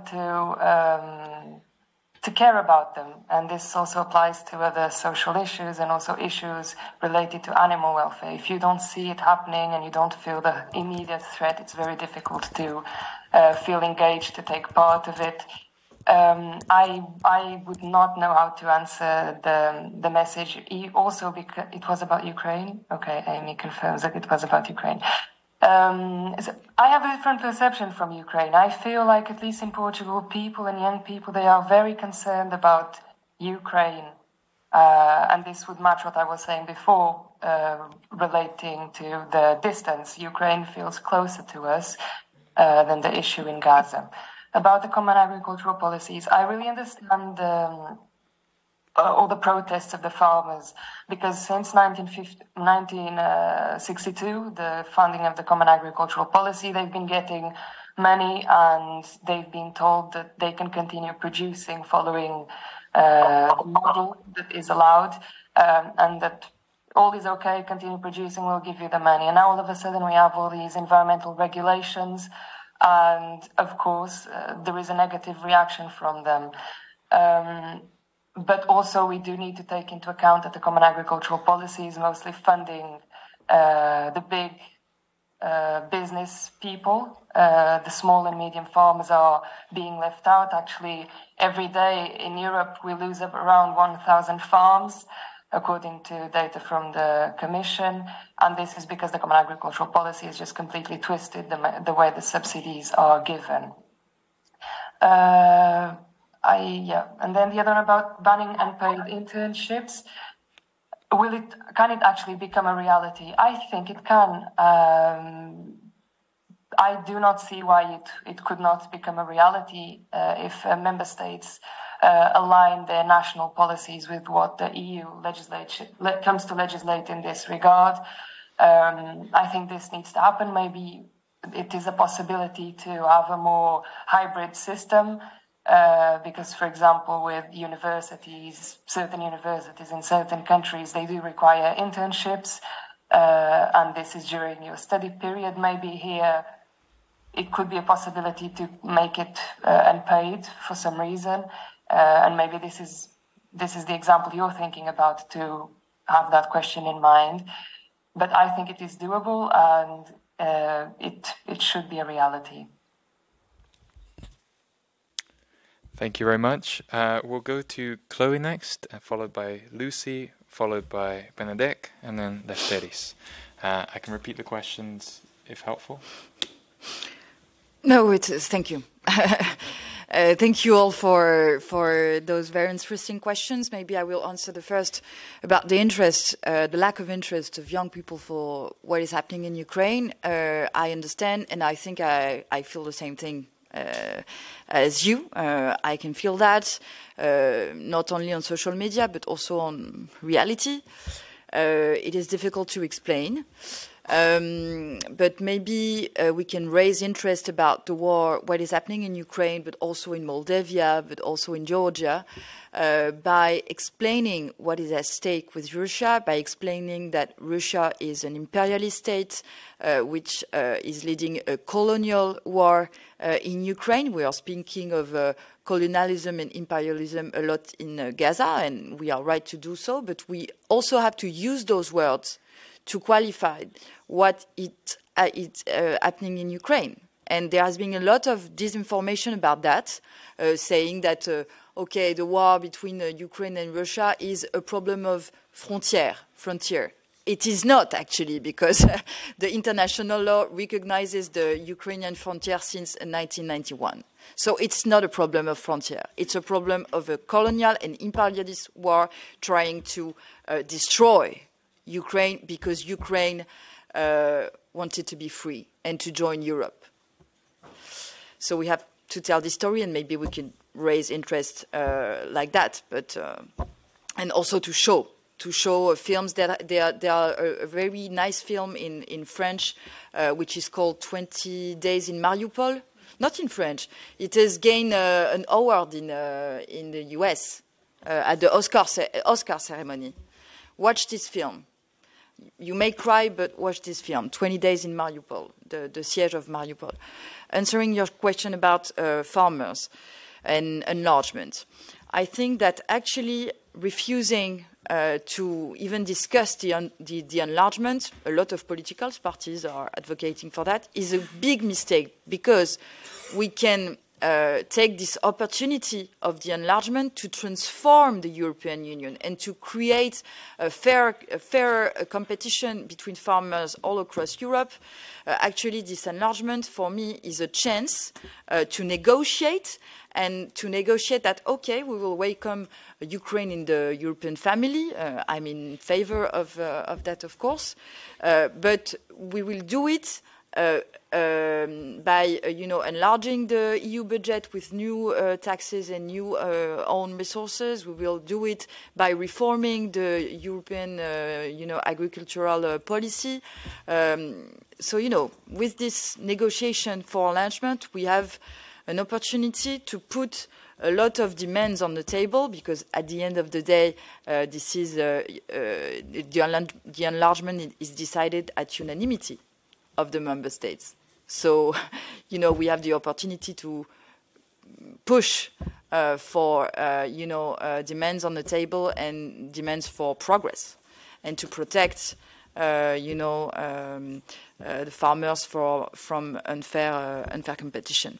I think this is what I wanted to say about that. Thank you.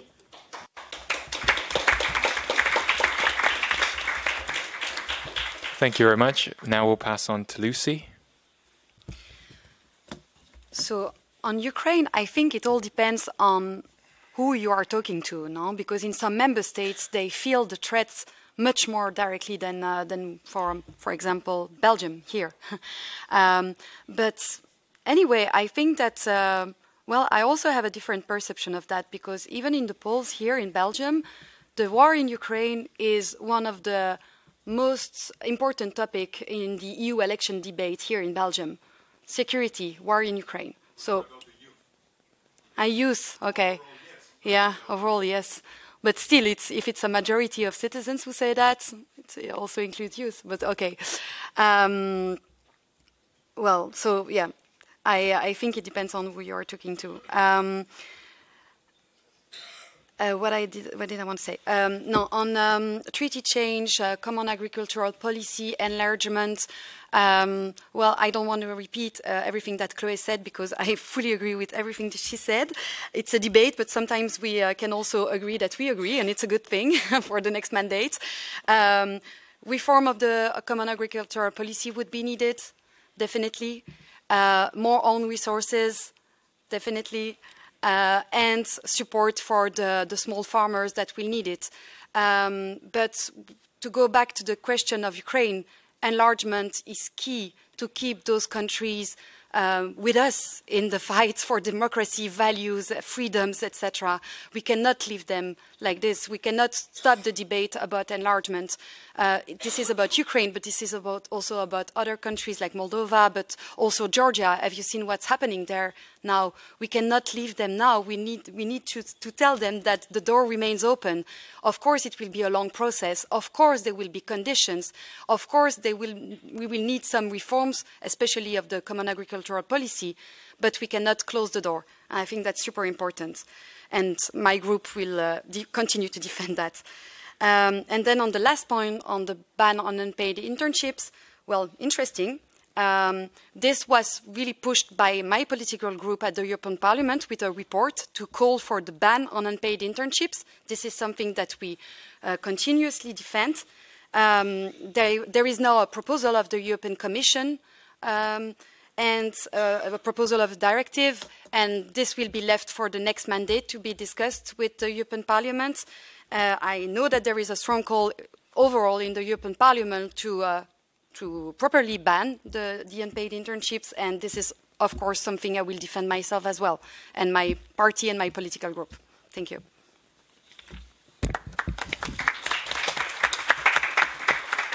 Thank you very much. Benedict?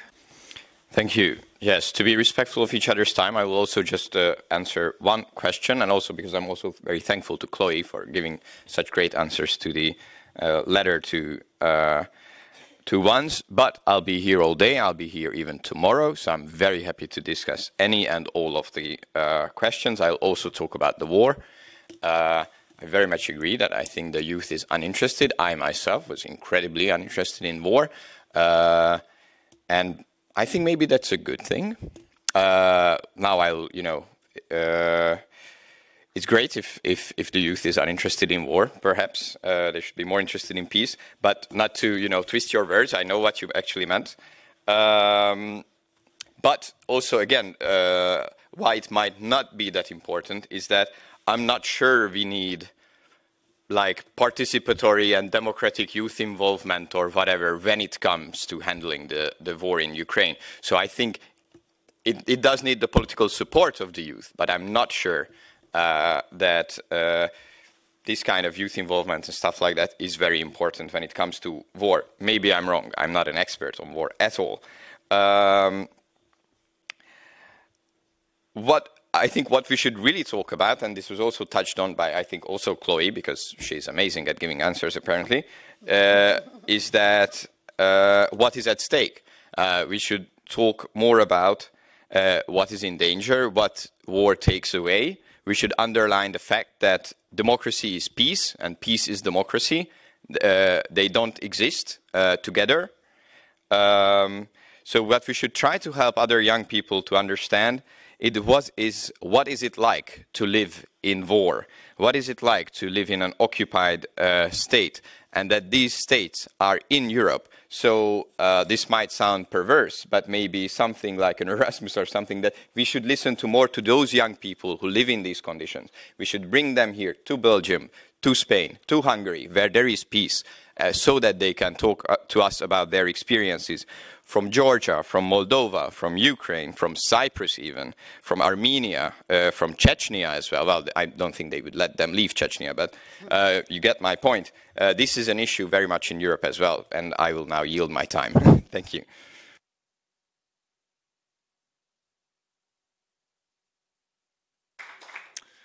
Lefteris, would you like to take the floor? And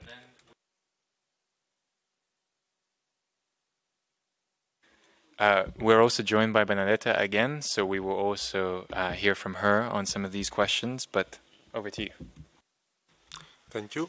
So, briefly about the first question about Ukraine, I agree what has been said before, because it's about for protecting the values of Europe and protecting peace and human rights. So I feel that the discussion for peace must be continued. And so for the second question about the common agricultural policy and the enlargement, also European coordination for local production is really important, as we see that in order to be environmental and social just in the economy, we must have coordination in every part of Europe. And for the third part, for the unpaid internships, here, first of all, work must be paid. This is evident. Yes. So, as I said before, it's like a big complex of things that lead to insecurity of young people, economical insecurity of young people. Unpaid internships are one of these things.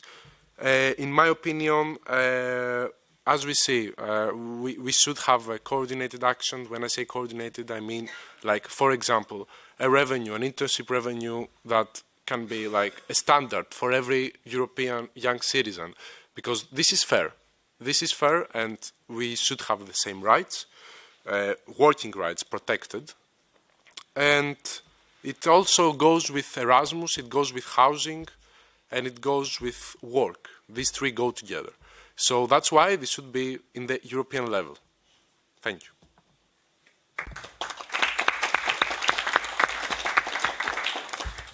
And last but not least, Benedetta, who is joining us on the train. Sorry, I never left you, but I had to get the train, so I'm a green. I had to bike to the train station and then come here. Can you hear me properly? Otherwise, I'm not going to do the intervention. Okay, great. Thank you. So sorry for this weird setting, but as time ran out, I had to come here.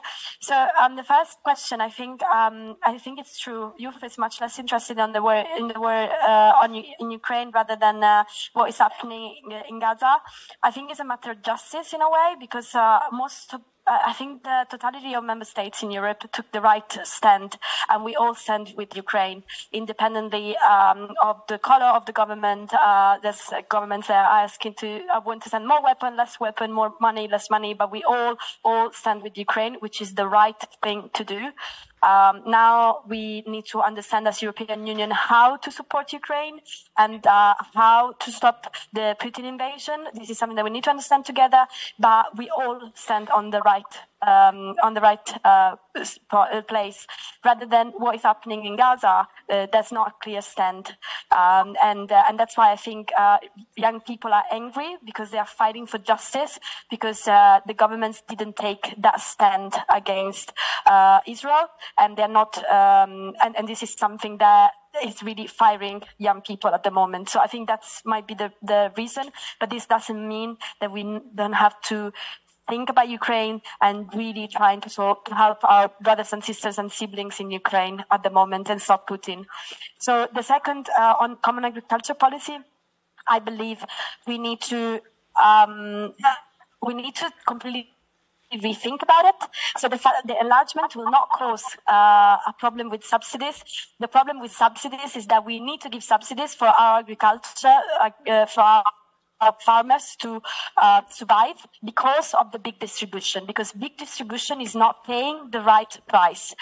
And also we're giving this money mostly to the big agribusiness, while we need to give it to small and medium farmers. We need to give it for the transition. If we change this, the money will be enough. Will not be any problem of enlargement. The money is enough, will be enough if it's in the right place, and if farmers are properly paid for their labor, are properly paid for their products.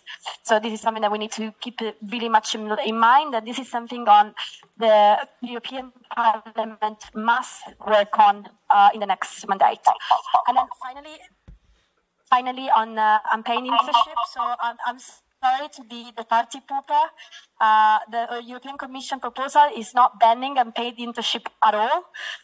This is something we need to fight. We need to have a ban on unpaid internship, a comprehensive ban on unpaid internship, and this should be binding in all member states. So European Union should start being more ambitious labor and social policies, and stop giving so much freedom to member states like they did with the minimum wage. We need to ban unpaid internship in all member states, and then whoever is the situation in our member state, the ban would be strong.